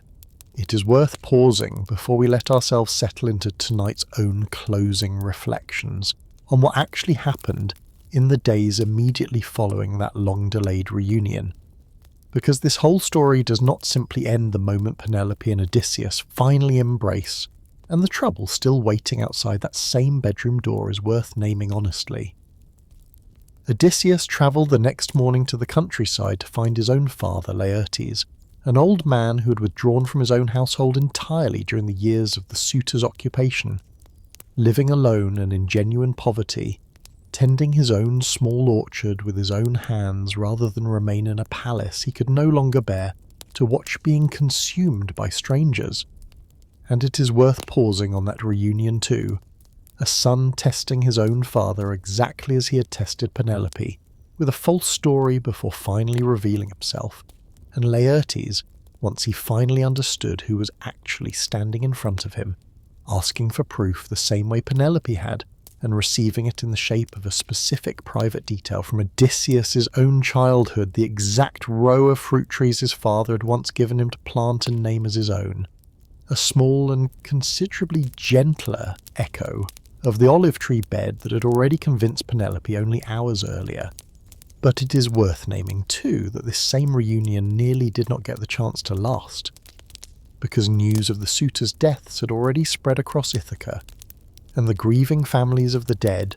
more than 100 sons of the island's own most prominent households, all killed in a single afternoon, gathered in open fury, arming themselves and marching out to Laertes' own farm to avenge their own murdered kin. And it is worth pausing on how close this whole story actually came, at its own very end, to simply restarting the same cycle of violence it had only just finished resolving.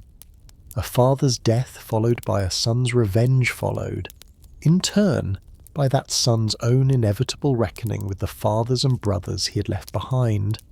Precisely the kind of endless, self-renewing vendetta this whole tradition had already shown us, in another night's story, nearly destroying an entire family of gods across 3 consecutive generations before Zeus finally found another way to hold power.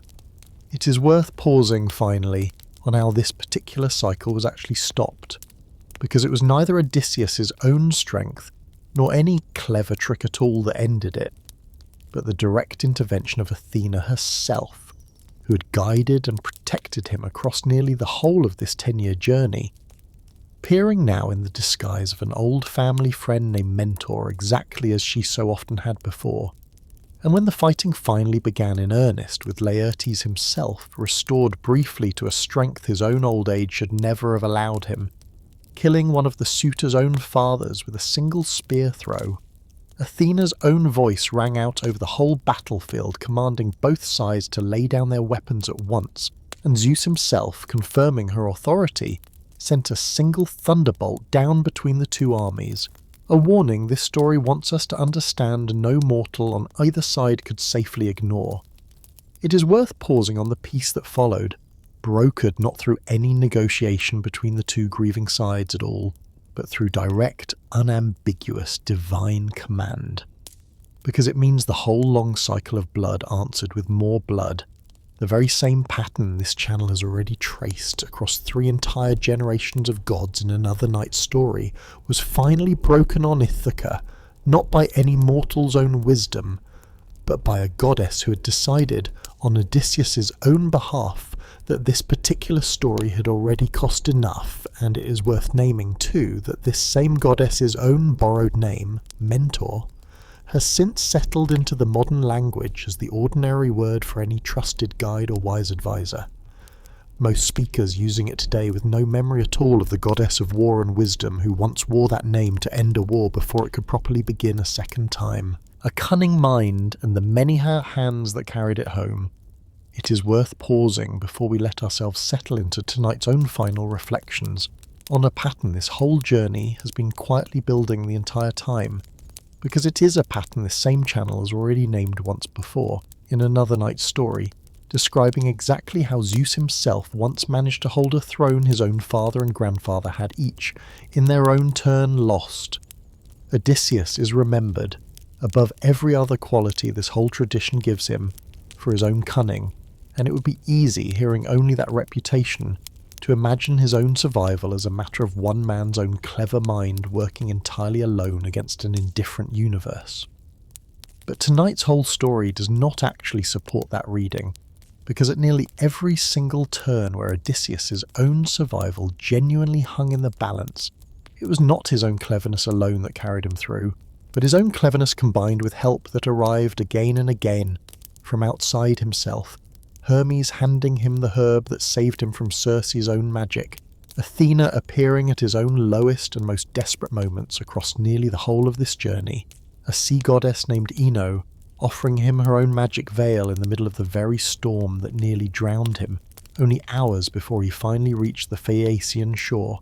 Nausicaa choosing kindness over fear on a riverbank where fear would have been the far easier and far more understandable response, and Eumaeus and Telemachus and Athena herself standing beside him in his own final hall, when a single man, however clever, could never have overcome more than 100 armed suitors entirely alone. It is worth pausing on how differently this same story would have ended, without any one of those separate interventions, because a cleverness this total, unaided by any of them, would very likely have died blind and starving in Polyphemus' own cave, or drowned in the wreckage Poseidon sent to punish the Phaeacians' own kindness, or simply grown old and forgotten on Calypso's own island, remembered by no one at all beyond the single goddess who had wanted, more than she had ever wanted anything else, for him to simply stay. It is worth noticing too that Odysseus's own gift across this whole journey was never really cleverness in isolation at all, but a particular kind of cleverness that knew, again and again, exactly when to ask for help, exactly how to make himself worth helping, offering Polyphemus wine before ever revealing his own plan, earning Circe's own respect before ever asking anything of her, telling his own story honestly enough at the Phaeacian court that an entire foreign kingdom chose to risk their own king's future wrath from Poseidon, simply to see one grieving stranger safely home. It is worth naming too that this same pattern echoes almost exactly the very thesis this channel offered in the story of Zeus's own long and difficult rise to power, that the throne, or in this case the home, actually worth keeping, was never the one seized and held through strength alone, but the one built, patiently and honestly, out of debts of gratitude freely given and freely returned. And it is worth sitting with the fact that both of these old stories, a king building an entire cosmos, and a wanderer simply trying to find his own way back to one small island, arrive in the end at exactly the same quiet and rather unglamorous conclusion that no one, however clever or however powerful, actually makes it home alone, both hands held open at once. It is worth pausing before we let this long night finally settle into its own closing reflections on the honest, complicated shape of the man this whole 10-year story has actually shown us. Because this tradition, exactly as it did with Zeus, in another story told in this room, never lets Odysseus's own cleverness and endurance stand entirely apart from his own real failings. He was, by every fair measure, a captain capable of extraordinary patience and extraordinary loyalty, refusing an offered immortality for the sake of an aging mortal wife weeping openly at the memory of his own lost men, mourning Elpenor enough to sail back and bury him properly rather than simply leaving the dead behind. And yet it was his own pride and nothing else that turned a clever escape from Polyphemus's cave into a 10-year curse, his own curiosity that led his men into that same cave in the first place, and his own silence, deliberately chosen, that let 6 of his own men be devoured by Scylla without ever being warned plainly that this particular loss could not be avoided. It's worth naming too that a man who fought so hard and endured so much to return to a single faithful wife spent real portions of those same 10 years in Circe's own bed and in Calypso's, a double standard this whole tradition applies to its own hero without ever quite admitting it is a double standard at all, since Penelope's own fidelity is treated across this entire story as the very measure of her worth, while Odysseus's own is never once treated as any measure of his. It is worth naming too a considerably more modern reading several scholars and clinicians have offered of Odysseus's own particular restlessness and particular violence across this entire journey, because a psychiatrist named Jonathan Shea, working directly with American combat veterans in the years following the war in Vietnam, wrote at real length about how closely this same ancient story's own portrait of a soldier struggling to come home, a man capable of sudden and total violence one moment and genuine tenderness the next, unable to simply set down, even in his own supposedly safe homecoming, the same hyper-vigilant wariness that had once kept him alive at Troy, matched the accounts his own patients gave him of their own returns from war nearly 3,000 years later. It is worth sitting with that comparison for a moment, because it reframes several of the harder details this whole story has already asked us to weigh honestly tonight. Odysseus's own inability to simply trust Penelope's welcome without first testing it exhaustively, his own explosive and disproportionate violence against the suitors and against Melanthius alike, his own restless discomfort even once he has finally reached the one place he spent 10 years fighting to reach, not as flaws unique to one legendary king at all, but as a genuinely old and genuinely recognisable pattern this tradition captured, whether or not it ever had any name for it, long before any modern science existed to describe it more precisely. a ledger of women's own labour, kept in a story that rarely thought to add it up. It is worth pausing too on how much of this entire 10-year journey was actually held together, quietly and without any particular credit, by the labour and the patience of women this story so often treats as background rather than as its own true engine. Circe fed and sheltered Odysseus's men for a full year, and sent him onward with exact and careful instructions for surviving everything still ahead.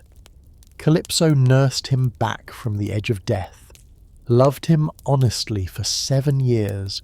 and let him go in the end without ever once trying to force him to stay against his own will. Nausicaa found a naked stranger on her own riverbank and risked her own reputation to help him rather than fleeing in fear. Athena herself, more than any single male god in this entire tradition, is the one deity who actually gets Odysseus home, appearing and intervening at nearly every single crisis this whole night has described. And Penelope, across all 20 years of this same story, held an entire kingdom together through nothing more than her own patient cleverness, buying time with a shroud she never intended to finish, testing a husband she was not yet certain she could trust, and keeping a household from tearing itself apart while 100 armed men ate through everything her own family had ever built. It is worth sitting with how rarely this same tradition actually pauses to add all of that labour up in one place, content instead to let each woman's own contribution live inside her own separate episode, praised individually and then quietly set aside once her own part of the story is finished, while Odysseus's own name is the one carried forward, whole and undivided, across every single one of those same episodes. It is worth naming too that this same imbalance is not unique to tonight's own story at all, since this channel has already noticed in the story of Zeus's own reign exactly the same pattern at work, a Metis whose own cleverness is remembered mostly through the daughter who eventually emerged from her husband's own skull, rather than through any story of her own, and it is worth carrying that same observation forward now, because it means the whole shape of 10 years spent trying to get home was never actually carried by one clever man alone. However completely this tradition, and every retelling built on top of it since, has always preferred to say that it was. A law older than any written code, and the single thread tying every island together. It is worth pausing too on a single idea that this whole 10-year journey has actually been organised around from its very first island to its very last, because it is worth naming plainly rather than leaving scattered across a dozen separate episodes. We may recall from the story of Zeus's own reign that this same ancient tradition worshipped its king of the gods under a great many different titles, depending on what a particular worshipper needed from him, and that one of those titles, Zeus Xenios, named him specifically as the guardian of hospitality, the god who watched over how a stranger arriving at any door, in any city, on any island, was actually treated by the household that opened it to him. It is worth naming now that this same law, called Xenia in the Old Greek, sits at the very centre of nearly every single episode tonight's whole story as already described, tested again and again, in a dozen different disguises across a dozen different shores. Polyphemus, asked by a stranger at his own door for exactly the kind of guest gift any civilized host owed a traveller, answered that same request with murder and cannibalism, the single most complete violation of this law tonight's whole story ever shows us. The Laestrygonians answered a scouting party's own polite approach with an ambush and a feast made of the very guests who had come looking for welcome. Circe, by contrast, having first tested Odysseus with real hostility, went on to become one of this whole story's clearest examples of hospitality eventually done right, feeding and sheltering his men for a full year once their own initial conflict had been resolved. The Phaeacians offered this same law in its most complete and most generous form of all, clothing, feeding, and finally carrying home a stranger they had found naked and unnamed on their own riverbank, asking nothing at all in return beyond the story of his own life. And the suitors, the very last and in some ways the most damning violation of this same law in the whole of tonight's telling, were never invading soldiers or foreign monsters at all, but guests technically welcomed into Odysseus's own hall under exactly the same ancient obligation of hospitality that governed every other stranger's welcome across this entire story, who had simply refused for years on end to ever leave, consuming a household's own wealth while offering their own host's family nothing at all in return but contempt. It is worth pausing on that final violation a little longer, because it means the whole bloody reckoning that closes tonight's story was never simply Odysseus reclaiming a throne or a wife at all, but this same ancient law of hospitality finally being enforced, after years of total and unanswered violation, by the one man in the whole of this tradition whose own authority to enforce it had never actually lapsed, however long he had been away. It is worth noticing too that this single organising idea is the very thread that ties every disconnected island of tonight's journey into one coherent story. A hero tested over and over, not by strength or by cleverness alone, but by how well he could recognise true hospitality when it was offered to him, and how completely he was willing to answer false hospitality once he finally held the power to answer it. 100 false histories, and the one true story he almost never told. It is worth pausing too on how many separate, entirely invented life stories Odysseus actually tells across the final stretch of this journey, because this whole tradition gives him no fewer than 5 distinct false autobiographies in the span of a handful of days, each one a Cretan exile of one kind or another. A soldier, a raider, a nobleman fallen on hard times, spun out in careful, convincing detail for Athena disguised as a shepherd boy, for Eumaeus, for the suitor Antinous, for Penelope herself, each one different in its particulars and each one told with the same total, unhesitating confidence, so that scholars studying this same pattern have come to call them, collectively, Odysseus's own Cretan lies. It's worth pausing on what that same habit actually tells us about the man this whole night has spent 10 hours describing, because it means the very cleverness that once saved him from Polyphemus's cave never actually switched off once the monsters were behind him, settling instead into an ordinary everyday habit of testing every single person he meets, even his own wife, through invention rather than honesty. And it is worth noticing too that Athena herself, disguised across this same stretch of story in one human shape after another, a shepherd boy, an old family friend, an aging counsellor, is doing something remarkably similar to her own favourite mortal, a goddess and a man both moving through their own home island in borrowed faces, testing loyalty and patience before either one is willing to reveal anything true. It is worth sitting with that shared habit for a moment, because this whole tradition seems to want us to notice it deliberately. A goddess of wisdom and her own favourite hero, both choosing disguise over disclosure as their first instinct in nearly every uncertain situation. And it is worth asking, honestly, what that shared instinct actually cost the people on the receiving end of it. A father made to prove his own son's identity through a fruit tree rather than simply being told the truth outright. A wife made to prove her own husband's identity through a secret marriage bed rather than being trusted with an honest homecoming. An old dog given no warning at all before the master he had waited 20 years for walked past him in a stranger's own rags. It is worth naming too that this same tradition never quite condemns any of that caution, treating it instead as the hard-won, entirely reasonable instinct of a man who had already been betrayed by trust once. Listening, we may recall, to Agamemnon's own bitter warning in the Underworld about a wife's welcome that turned out to hide a blade, and it is worth carrying that reading forward because it means every single one of Odysseus's own careful disguises across these final days was never simply a game played for its own sake,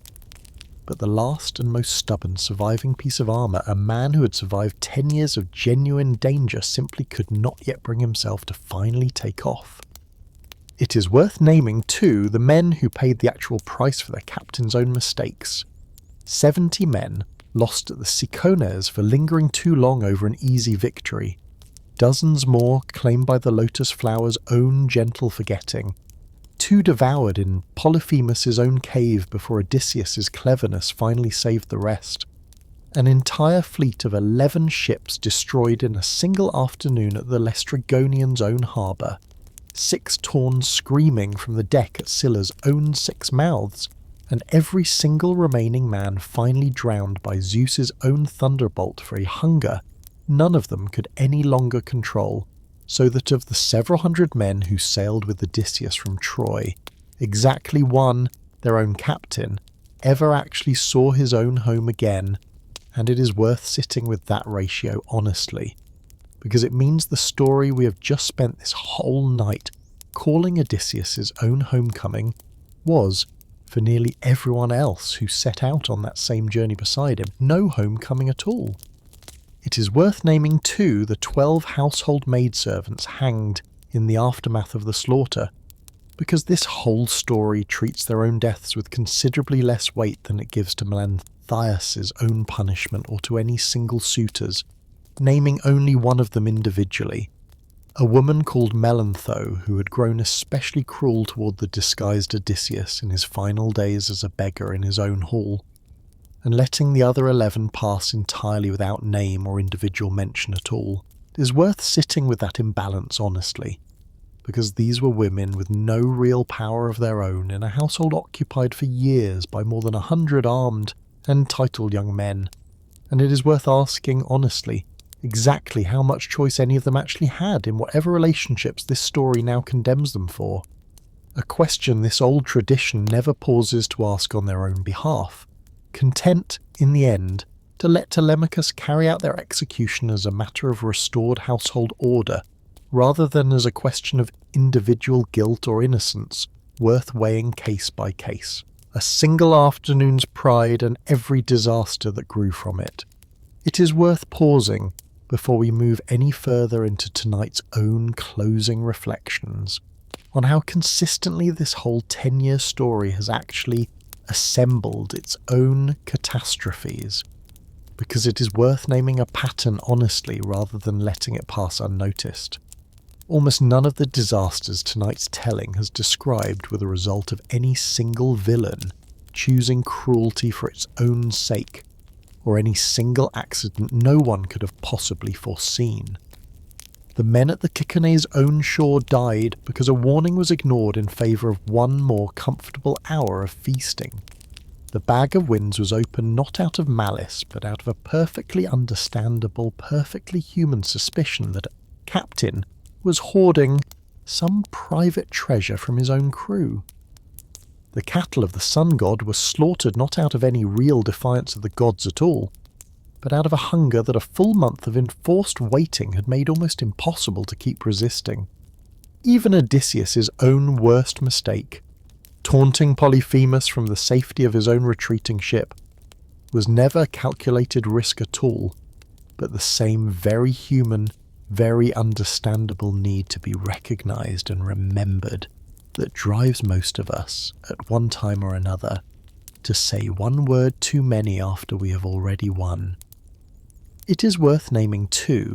that this same pattern is the one this channel keeps finding night after night in nearly every disaster it has ever told in this room. That catastrophe is rarely the work of a single villain making one deliberately evil choice, but the slow, cumulative weight of many individually reasonable people making many individually reasonable decisions that simply happen, in combination, to add up to ruin. And it is worth carrying that pattern with you now, because it means the whole of tonight's long and difficult journey was never really a story about monsters at all, but a story about exactly how much an ordinary morning's worth of very human choices can eventually cost, if the wrong ones happen to be made in the wrong order, on the wrong afternoon, in front of the wrong god. Nostos and Kleos, and the question this whole story was actually asking. It is worth pausing now on what this entire night's telling has actually been circling since the very beginning, because the old Greek word this whole tradition used for a hero's safe return home, nostos, sits, this story wants us to notice in direct and pointed tension with an entirely different word, kleos, the glory and undying fame. A hero could win only by dying gloriously in battle rather than surviving to grow old in quiet obscurity. Achilles, in the war at Troy, this channel is already told in another night story, chose kleos outright, a short and blazing life over a long and forgotten one, and it is worth pausing on the fact that Odysseus' own entire 10-year journey stands as this whole tradition's clearest possible answer in the opposite direction. A hero choosing, again and again, at real and repeated cost, the much harder and much less glamorous work of simply trying to get home alive, refusing even a goddess's own offer of literal immortality in exchange for nothing more remarkable than one more ordinary mortal lifetime spent beside his own aging wife on one small unremarkable island. It is worth sitting with that choice for a long moment, because it means the whole shape of tonight's story has never really been about monsters or magic at all, however much of both this whole night has needed to describe along the way, but about a much older and much quieter question, whether an ordinary home, patiently and painfully returned to, is worth more than any amount of glory a man could win by never returning to it at all. And it is worth noticing that this whole tradition, unlike so many of the other stories this channel has told in this same room, actually lets its hero answer that question, and live long enough to enjoy the answer, a mercy neither Achilles nor so many of the other heroes of that same war at Troy were ever given. It is worth pausing too on the sheer arithmetic of what this same choice actually cost him. Because Odysseus left Ithaca as a young father with an infant son too small to remember his own face, and returned as a man old enough that his own son had to prove himself a stranger's equal in a fight before either of them could trust the other. 20 years lost in total, 10 spent fighting a war that was never, by his own account, is to start, and 10 more spent paying down a debt incurred in a single reckless afternoon that cost him nothing at the time and cost him nearly everything afterward. And it is worth sitting with that arithmetic honestly, because it means the whole of Telemachus' own childhood, every first step and every first word and every quiet, ordinary evening a father might otherwise have been present for, was spent by Odysseus somewhere else entirely, a cost this story rarely stops to add up on its own, too busy following the monsters and the storms to pause. Very often on the much quieter and much more ordinary loss of 20 years, an infant and his own father were simply never given the chance to share. A shepherd, a blind singer, and 3,000 years of retelling. It is worth pausing before we move into tonight's own final reflections on where this whole story actually comes from, because it did not arrive to us with any obvious date attached any more than the story of Zeus did in another night's telling. The whole of this story survives for us primarily through a single long poem called the Odyssey, traditionally credited to a poet named Homer, composed, most scholars now believe, sometime in the 8th century before Christ. In roughly the same period as the Iliad, this channel has already followed in an earlier night story, though it is worth naming honestly that considerable scholarly debate still surrounds whether one single poet actually composed both poems, or whether Homer himself is better understood as a name-later tradition, attached to a much longer and much older oral storytelling tradition, refined across countless generations of singers before it was ever finally written down at all. It is worth naming, too, the work of a scholar named Milman Parry, whose own careful study in the early 20th century of still-living oral epic traditions among singers in the Balkans helped convince most modern scholars that poems of this length and this complexity were never simply memorized word for word at all, but were instead composed anew, night after night, by singers trained from childhood in a whole vocabulary of reusable formulas and repeated phrases, exactly the kind of formula this channel's own listeners will recognise from tonight's own telling, a pattern this whole tradition seems to have always understood as the natural shape stories take when they are meant to be spoken aloud night after night, to a listening rather than a reading audience. A tradition tonight's own telling is honoured, in its own small and much later way to belong to. It is worth naming too how this same poem actually survived the roughly 2,700 years between its own first composition and the version any modern reader can now hold in their own hands, because no manuscript from Homer's own lifetime survives, and the oldest complete copy of the Odyssey that still exists today, a medieval manuscript known to scholars as Venetus A, was not actually copied down until the 10th century after Christ, nearly 1800 years after the poem itself was likely first composed. And it is worth naming too the considerable work of the scholars at the ancient Library of Alexandria, chief among them a librarian named Aristarchus, who spent real effort in the centuries before Christ comparing whatever earlier and often conflicting copies of Homer's poems they had access to, trying to settle, as best they could, on a single authoritative text out of what had likely been, for centuries before their own work, a whole scattered family of slightly different oral and written versions, meaning that the very text modern translators still work from today already passed through several centuries of careful, sometimes uncertain editorial judgment long before the printing press ever existed to fix it in any permanent form at all. It is worth naming too that the very first printed edition of Homer's complete works did not appear until the year 1488 in the city of Florence, meaning this story spent considerably more of its own long life being copied by hand, generation after generation, than it has spent in any printed form at all, a fact worth sitting with quietly, because it means every single one of us listening to tonight's own retelling is only the most recent link in a chain of storytellers considerably longer than most listeners ever stop to imagine. It is worth naming too how the wider ancient world itself kept returning to this same story long after Homer's own version had already become its own settled classic. The Athenian tragedian Euripides wrote a short comic satyr play called The Cyclops,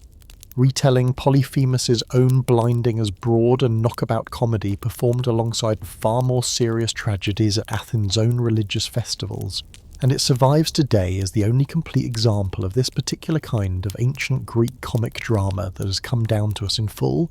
a strange and rather wonderful piece of luck considering how much of the wider tradition we have already named tonight has been lost entirely. The Roman poet Ovid, writing centuries later still, imagined an entire letter from Penelope to her own long-absent husband, composed as though she herself were writing it during the very years of his absence, aching and uncertain in a voice this tradition rarely gives her so directly anywhere else. And it is worth naming too that a whole further chapter of this same story once existed, a lost epic called the Telegony, attributed to a poet named Eugamon of Cyrene, which picked up Odysseus' own tale after tonight's own story ends, following him through further wandering and eventually to the death at his own unrecognised son Telegonus' hands this channel has already named earlier tonight, a poem now surviving only in a brief summary, one more piece of this whole enormous tradition that time has simply not allowed us to read in full. It is worth naming too how many different English voices this same poem has passed through since it first began appearing in translation, from George Chapman's own version in the early 1600s, the same translation the poet John Keats would later write an entire sonnet praising centuries afterward, through Alexander Pope's own heavily rhymed 18th century version, down to the considerably plainer and more modern translations most listeners today are likely to actually own. And it is worth naming too that the translator Emily Wilson's own version, published in 2017, was the first complete English translation of this poem ever published by a woman, nearly 200 years after the first English translation of Homer's own work originally appeared.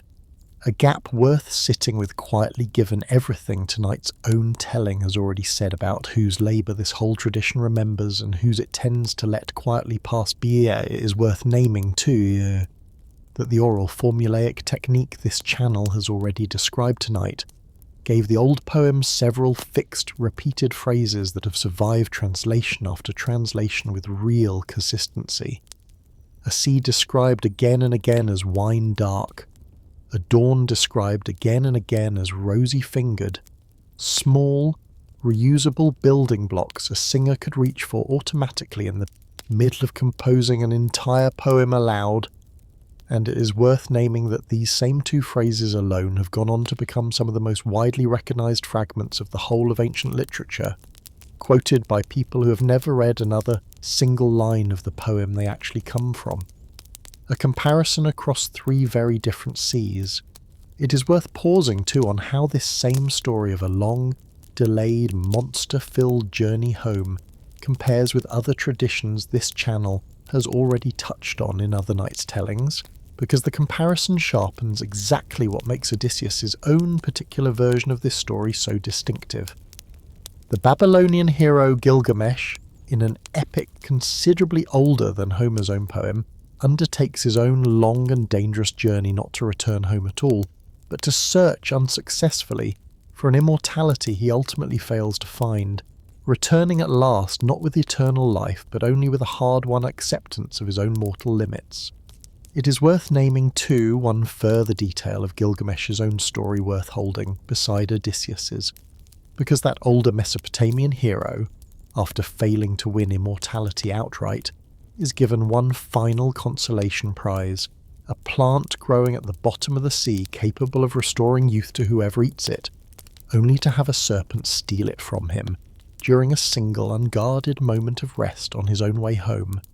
leaving him with nothing at all to show for his entire journey but the bare fact of his own continued mortality. It's worth sitting with how differently Odysseus' own story resolves that same basic situation, because he too is offered a form of immortality, Calypso's own genuine and freely given offer. And unlike Gilgamesh, he is never tricked or robbed of it by any outside force at all, but simply chooses, with his own eyes open, to set it down and walk away from it. And it is worth naming that this single difference, a gift lost through misfortune against a gift refused through deliberate choice, may be the clearest possible measure of how differently these two much older, much wearier heroes were each allowed to understand their own mortality. One robbed of an answer he never got to actually choose, and the other given every chance to keep an escape from death and choosing instead an ordinary human life. And Aeneas, the Trojan refugee whose own story this channel may well tell in full on some other night, undertakes a journey that shares real structural echoes with Odysseus' own, a storm-driven wandering across the same wide Mediterranean, his own descent into the underworld, even his own dalliance with a foreign queen that echoes Circe's and Calypso's,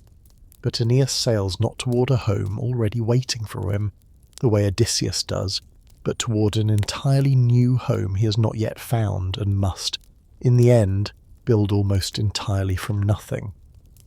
It is worth sitting with that contrast for a moment,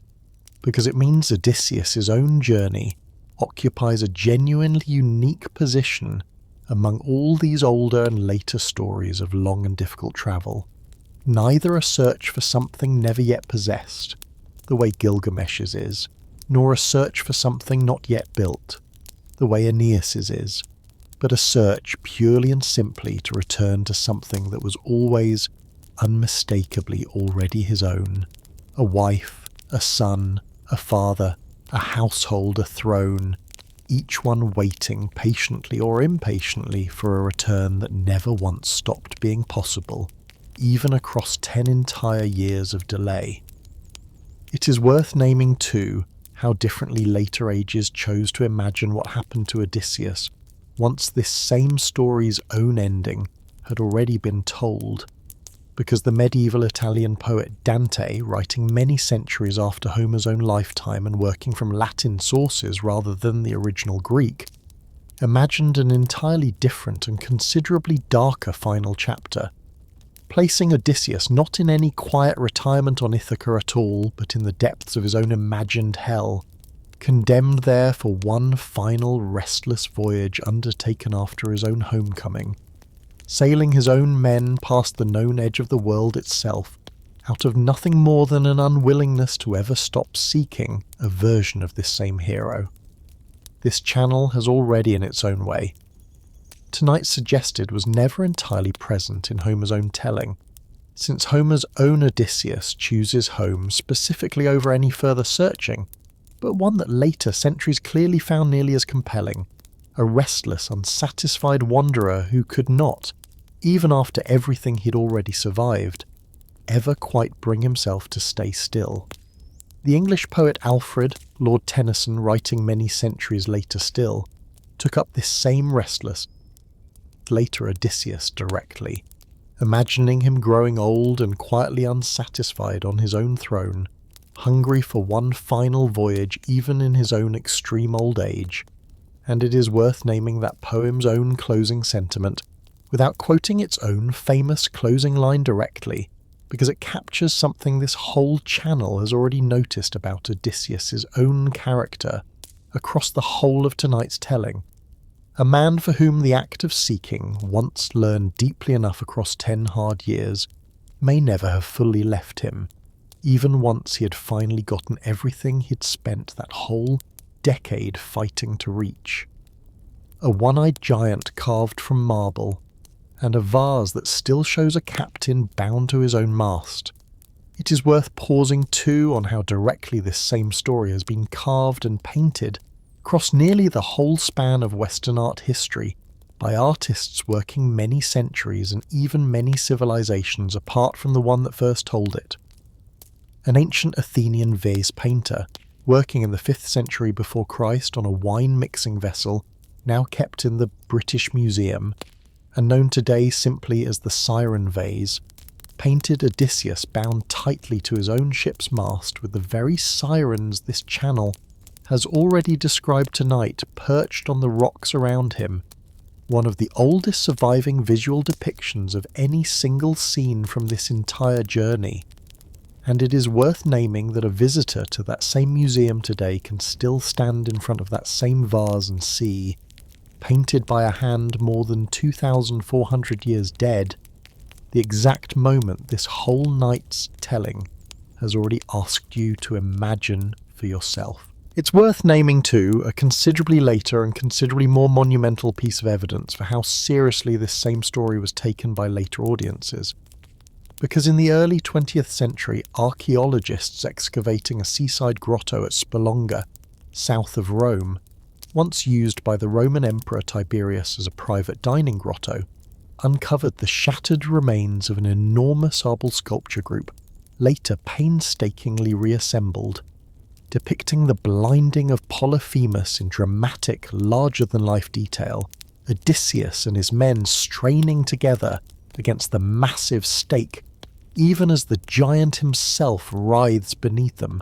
a sculpture so large and so ambitious that an entire Roman emperor apparently wanted this single scene from tonight's story looming over his own private feasts, a detail worth sitting with,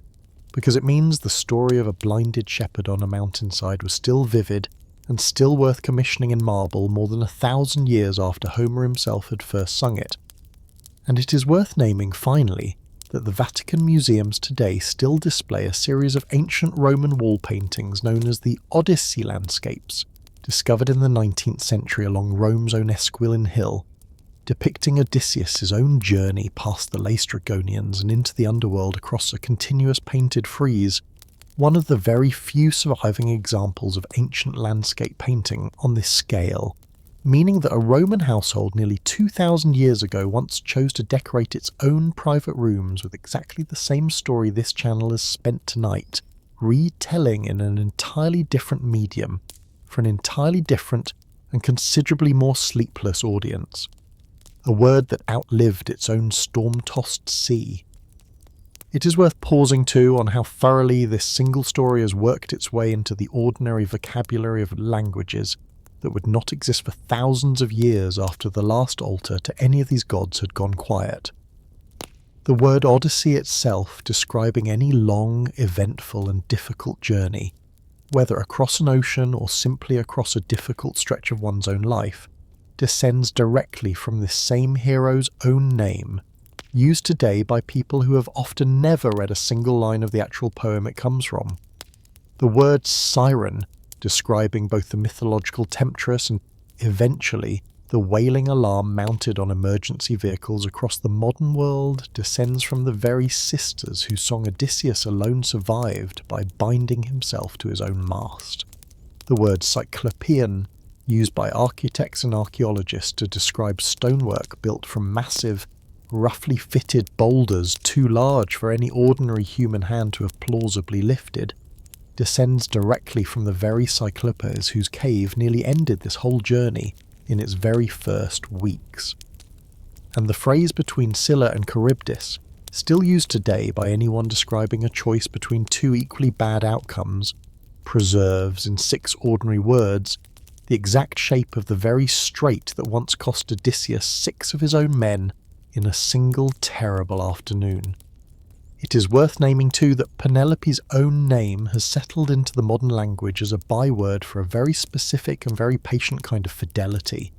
a woman still described in casual conversation today as a Penelope whenever she is understood to be waiting faithfully for an absent partner. Legacy this story earns honestly, given everything her own 20 years of patient weaving and unweaving actually cost her. Though it is worth remembering too, everything we have already named tonight about the very different standard this same tradition applied to her own husband's far less faithful decade away from her. It is worth naming too a considerably more obscure but rather charming survival of that same association, because a particular style of canvas embroidery, popular among needleworkers in the 19th century, came to be called Penelope work specifically because of its own square, easily countable stitches, a craft term still used by some textile historians and hobbyist embroiderers today who have, in most cases, no particular reason to connect their own careful stitching back to a queen who once used exactly this kind of patient handwork to buy herself 20 years of freedom. It is worth naming too one final and considerably more modern echo of this same story, because when the American space program needed a call sign for the command module of Apollo 13 in the year 1973, the astronauts flying that same mission chose the name Odyssey, a deliberate nod, by their own account, to the idea of a long and dangerous journey undertaken in hope of a safe return home, a choice that turned out once that same mission suffered a near catastrophic onboard explosion far from Earth, to carry a weight none of those astronauts could have fully anticipated when they first picked the name, since their own actual journey home became, in its own smaller and far more technical way, its own real and desperately uncertain odyssey, a modern crew clinging to a damaged vessel across hundreds of thousands of miles of empty space in a story that still, however unintentionally, echoes the one tonight has spent this whole long night describing: a palace unearthed and an island whose true location is still argued over today. It is worth pausing too on how much of this story's own physical world has actually been searched for, and in some cases actually found by modern archaeology, because the Bronze Age palace at Mycenae, home to Agamemnon in the same tradition, was excavated in the 19th century by the same archaeologist Heinrich Schliemann, whose own earlier excavations at the site believed to be ancient Troy. This channel has already named in another night story, uncovering real Bronze Age fortifications and real Bronze Age wealth substantial enough to convince many scholars that at least some kernel of a real historical war, however transformed by centuries of poetic retelling, likely stands somewhere behind the Trojan War this whole tradition remembers. It is worth naming too the genuinely unresolved debate that still surrounds the actual location of Ithaca itself, because the modern Greek island that carries that same name today does not match, in several specific geographic details the old poem itself describes, the island Homer's own text seems to be describing, leading some modern researchers to argue that ancient Ithaca may actually have been a different island entirely, quite possibly what is known today as Lefkada, a debate this channel cannot resolve and does not ask you to treat as settled, but one worth naming honestly because it means that even after 3,000 years of listeners following this same story home, the actual physical destination at the very centre of it remains, in a small but genuine way, still somewhat lost itself. It is worth naming too where later tradition and modern travellers alike have chosen to place several of this journey's own most famous dangers along the real map of the Mediterranean, because Circe's own island has long been associated with Monte Circeo, a rocky promontory still rising abruptly from the flat coastal plain south of Rome today,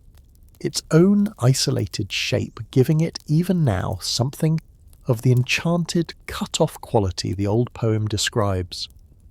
Calypso's own island of Ogygia has been proposed across the centuries in locations ranging from the small Maltese island of Gozo, whose own local tradition still points modern visitors toward a specific sea cave said to be her own, to islands as distant as the Atlantic itself, and it is worth naming honestly that no single proposed location has ever won anything close to universal agreement among scholars. A fact this channel finds strangely fitting, since Calypso's own name, we have already named tonight, means concealment itself, and it seems in its own way entirely appropriate that the one island in this whole story built specifically around hiding should be the one island modern scholarship has never quite managed to fully find. It is worth naming too that the modern Greek island still called Ithaca today draws real and steady numbers of travellers every single year, specifically because of this same story. Walking paths locals point to as the possible site of Odysseus's own palace on a hill called Athos, visiting a cave near the island's own southern coast that local tradition has long associated with the very nymph's grotto, where the Phaeacian sailors are said to have finally set Odysseus down, still sleeping. And it is worth naming honestly that no archaeological excavation has ever conclusively proven any of these same sites actually match the world. Homer's own poem describes a gap between story and stone. This channel is already named once tonight, and one that does not appear to have discouraged a single one of those same travellers from making the trip anyway, content, it seems, the way this whole channel's own listeners so often are. To walk the ground a story once claimed for itself, evidence or no evidence, simply for the pleasure of standing where the story says a hero once stood. Let us walk back once more through everything this long night has actually carried us across. It is worth pausing before we let ourselves settle into this story's own final reflections, to retrace the whole shape of it once more from the very beginning, the way we like to do in this room whenever a night's telling has ranged as widely and as far as tonight's has. We began with a queen unweaving her own shroud by lamplight, buying time for a husband who had already been gone for the better part of 2 entire decades, and we traced that absence back to a single failure of justice on the last night of the war at Troy, an unpunished sacrilege that turned an entire god's own general anger into 10 years of very personal punishment aimed at one particular king, a god who ruled the sea by a single ancient throw of the lots, and who, we learned, had every reason of his own, as a father grieving his own wounded son, to make that punishment last exactly as long as his own patience required. We trace that same anger, too, back to a single afternoon of pride rather than any crime committed at Troy itself, and we named along the way a grandfather's own bitter naming of a grandson destined, from his very cradle, to cause pain and to receive it in equal measure. We watched that king lose 70 men to his own crew's stubborn refusal to leave an easy victory behind at the Cicone's own shore, and we watched him nearly lose an entire company to nothing more violent than a flower's own gentle forgetting among the lotus eaters. We watched his own pride, more than any monster's own strength, turn a clever escape from a blinded Cyclops into a curse that would follow him the whole rest of this journey. and we watched a bag of contrary winds carry him within sight of his own home, only to blow him backward again through nothing worse than his own crew's misplaced suspicion. We watched an entire fleet of 11 ships destroyed in a single afternoon in a giant's own narrow harbour, and we watched him spend a full year in genuine comfort on an enchantress's own island before his own men, for once, were the ones who finally remembered to leave, an island where a goddess sang at her own loom, exactly as another goddess would later be found doing on Calypso's own shore, exactly as one patient queen was already doing and undoing back on Ithaca the entire time. We followed him down into the land of the dead to learn, from a blind prophet's own shade, exactly what still stood between him and home,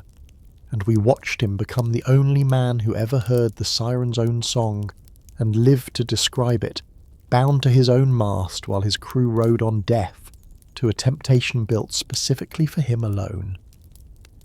We watched him choose, in sense, to sacrifice 6 men to Scylla's own 6 mouths, rather than risk losing everyone to Charybdis' own hunger, and we watched every single one of his remaining men die anyway,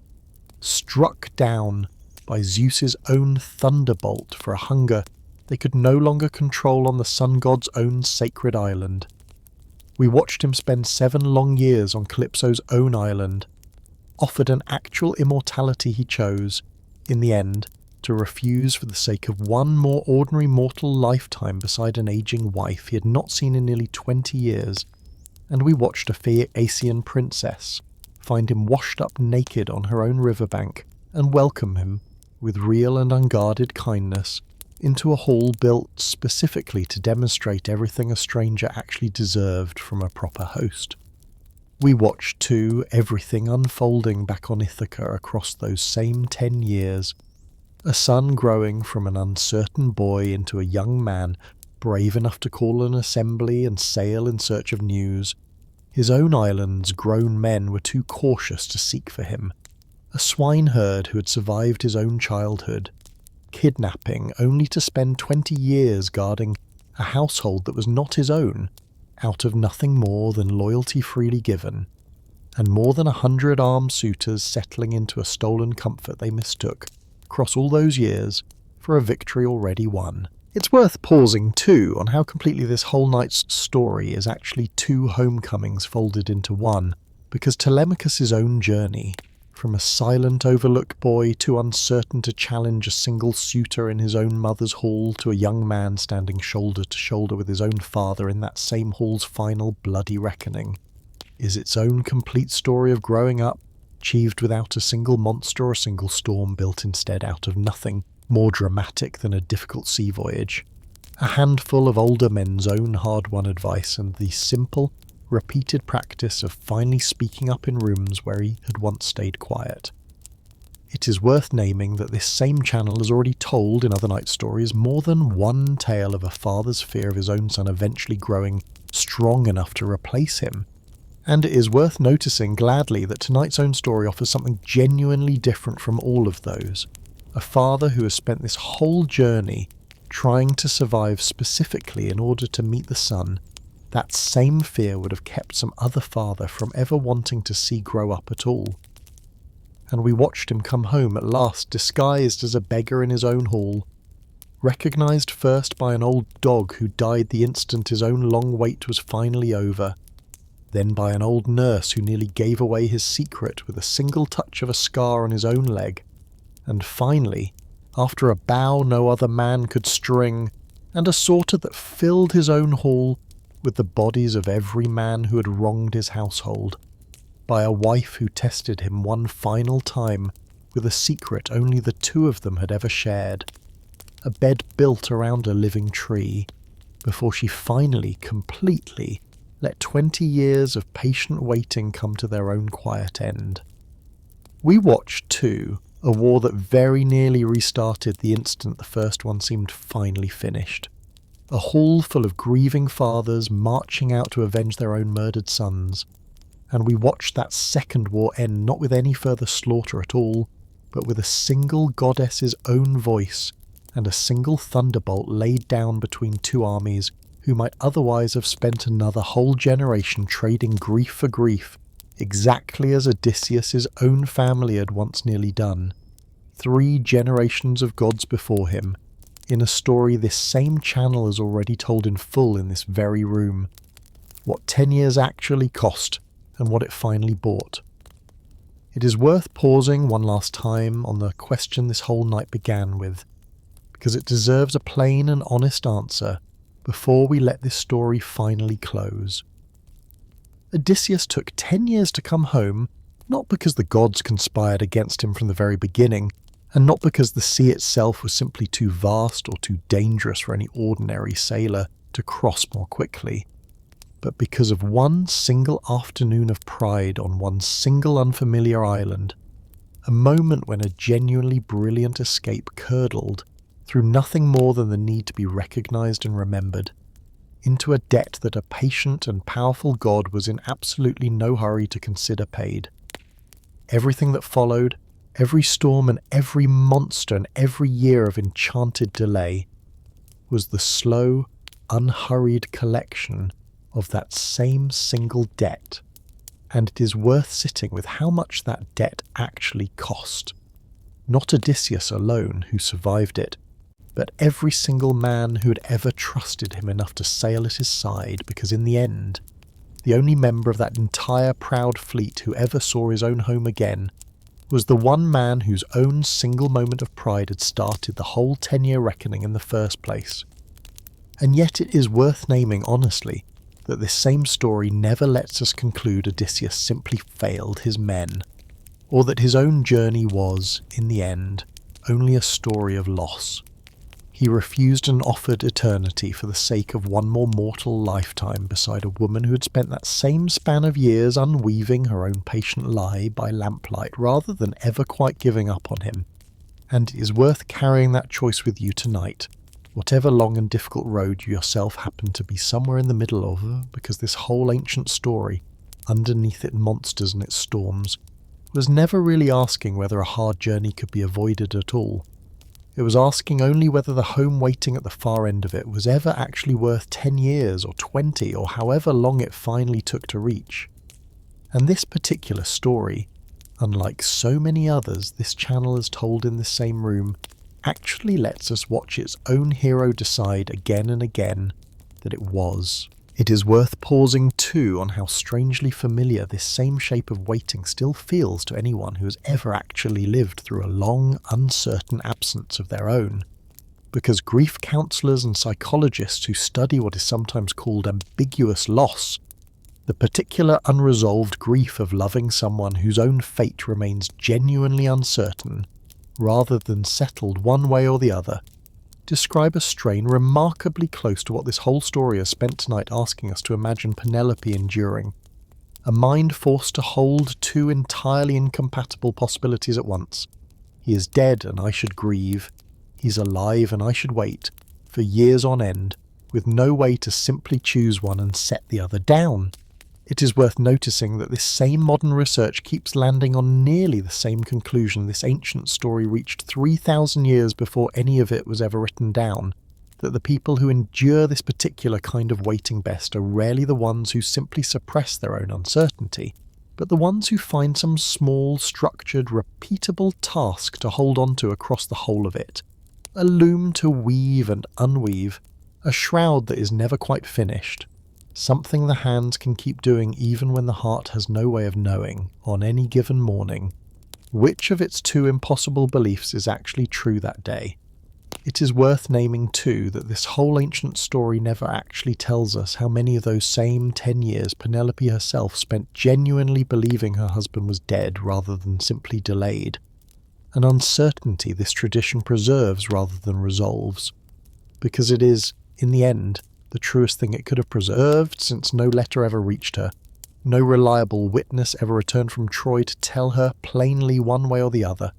and she was left, for the better part of 2 decades, to build an entire life out of nothing firmer than her own stubborn refusal to fully let go. It is worth naming one final time before we let this whole long night close.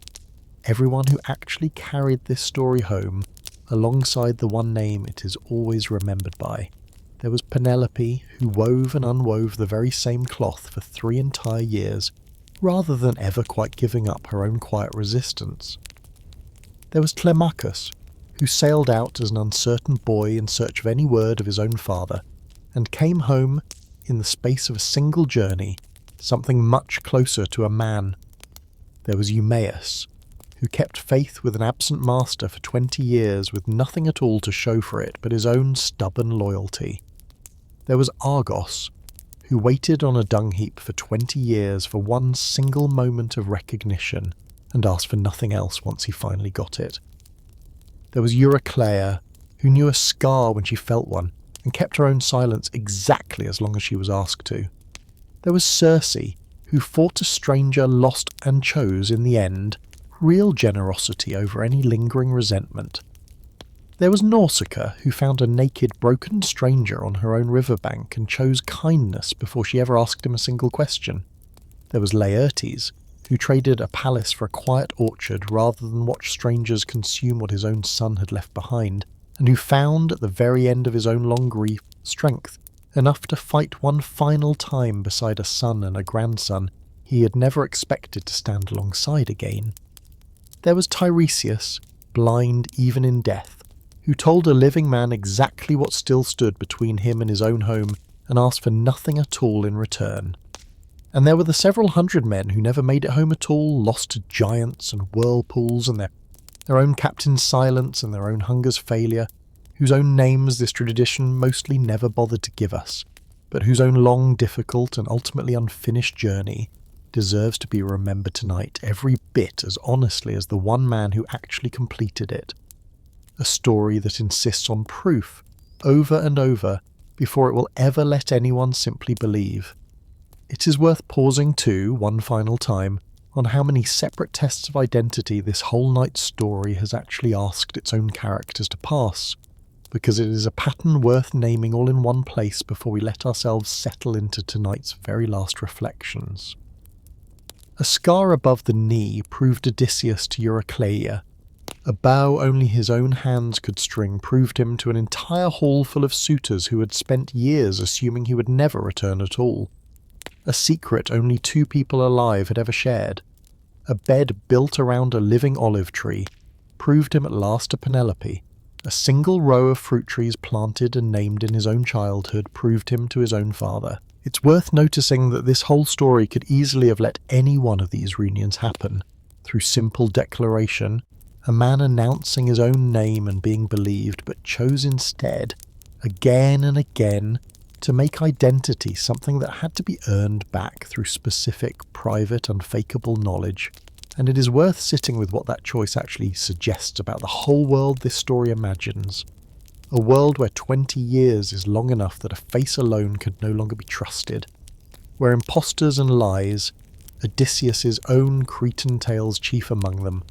are common enough that even a wife and a father have to insist on something sturdier than recognition before they will finally let themselves believe.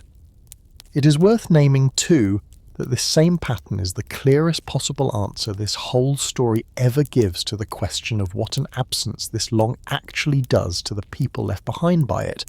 teaching them, out of nothing but repeated disappointment and repeated uncertainty, to trust evidence over hope and proof over any stranger's own claim, no matter how badly they may want, underneath all that careful caution, for the claim to simply turn out to be true. It is worth carrying one final thought with you before we let this whole long night close, because it is the thought this particular story keeps returning to more than any other single idea tonight has already named. A home is never actually guaranteed to anyone simply because that they want badly enough to reach it, and the road back to one is rarely as short or as fair as it ought to be. But this same story insists, across every single one of its own 10 hard years, that the reaching is still worth doing anyway. One island, one storm, one small and unglamorous act of patience at a time, whether that patience takes the shape of a bow no other hand can string. or a lamp burning quietly over an unfinished piece of weaving, night after night, for longer than anyone should ever reasonably have to wait. It is worth naming one final time that none of tonight's own telling would have been possible at all without a shepherd on a hillside, a scattered handful of surviving fragments, and roughly 3,000 years of listeners who kept a single, stubborn story alive by nothing more reliable than the simple repeated act of choosing to pass it on. And it is worth being in whatever small way this channel can manage. One more link in that same very long chain tonight. There is no more sea left to cross tonight, and no more storm still gathering somewhere just past the horizon. The bow has been strung, the hall has gone quiet at last, and a queen who spent 20 years unweaving her own patient lie by lamplight can finally let the last thread of it rest, unpulled, until morning. Before I let you go, I want to ask, one more time and as plainly as I can, if tonight's story kept you company, if it earned even a little of the time you gave it, please consider subscribing and leaving this video a like, because this small channel genuinely needs your help to reach its own next milestone. 1,000 subscribers, and every single one of you listening tonight is, quite literally, part of how that actually happens. And if you would like to, leave a thought or your own local time down in the comments, and I will read it in the morning, but that is tomorrow's business, and it can wait. For now, let your body settle a little more heavily into the bed beneath you. Let your shoulders finally set down a weight they have been carrying all day without your even noticing. Let your breathing slow all on its own the way it wants to, and let the sound of the sea fade out gently behind you, the way it faded, at last, for one small, hunted, exhausted king who spent 10 long years learning, island by island, exactly what an ordinary home is actually worth. Close your eyes and let yours come now too. Good night and sweet dreams.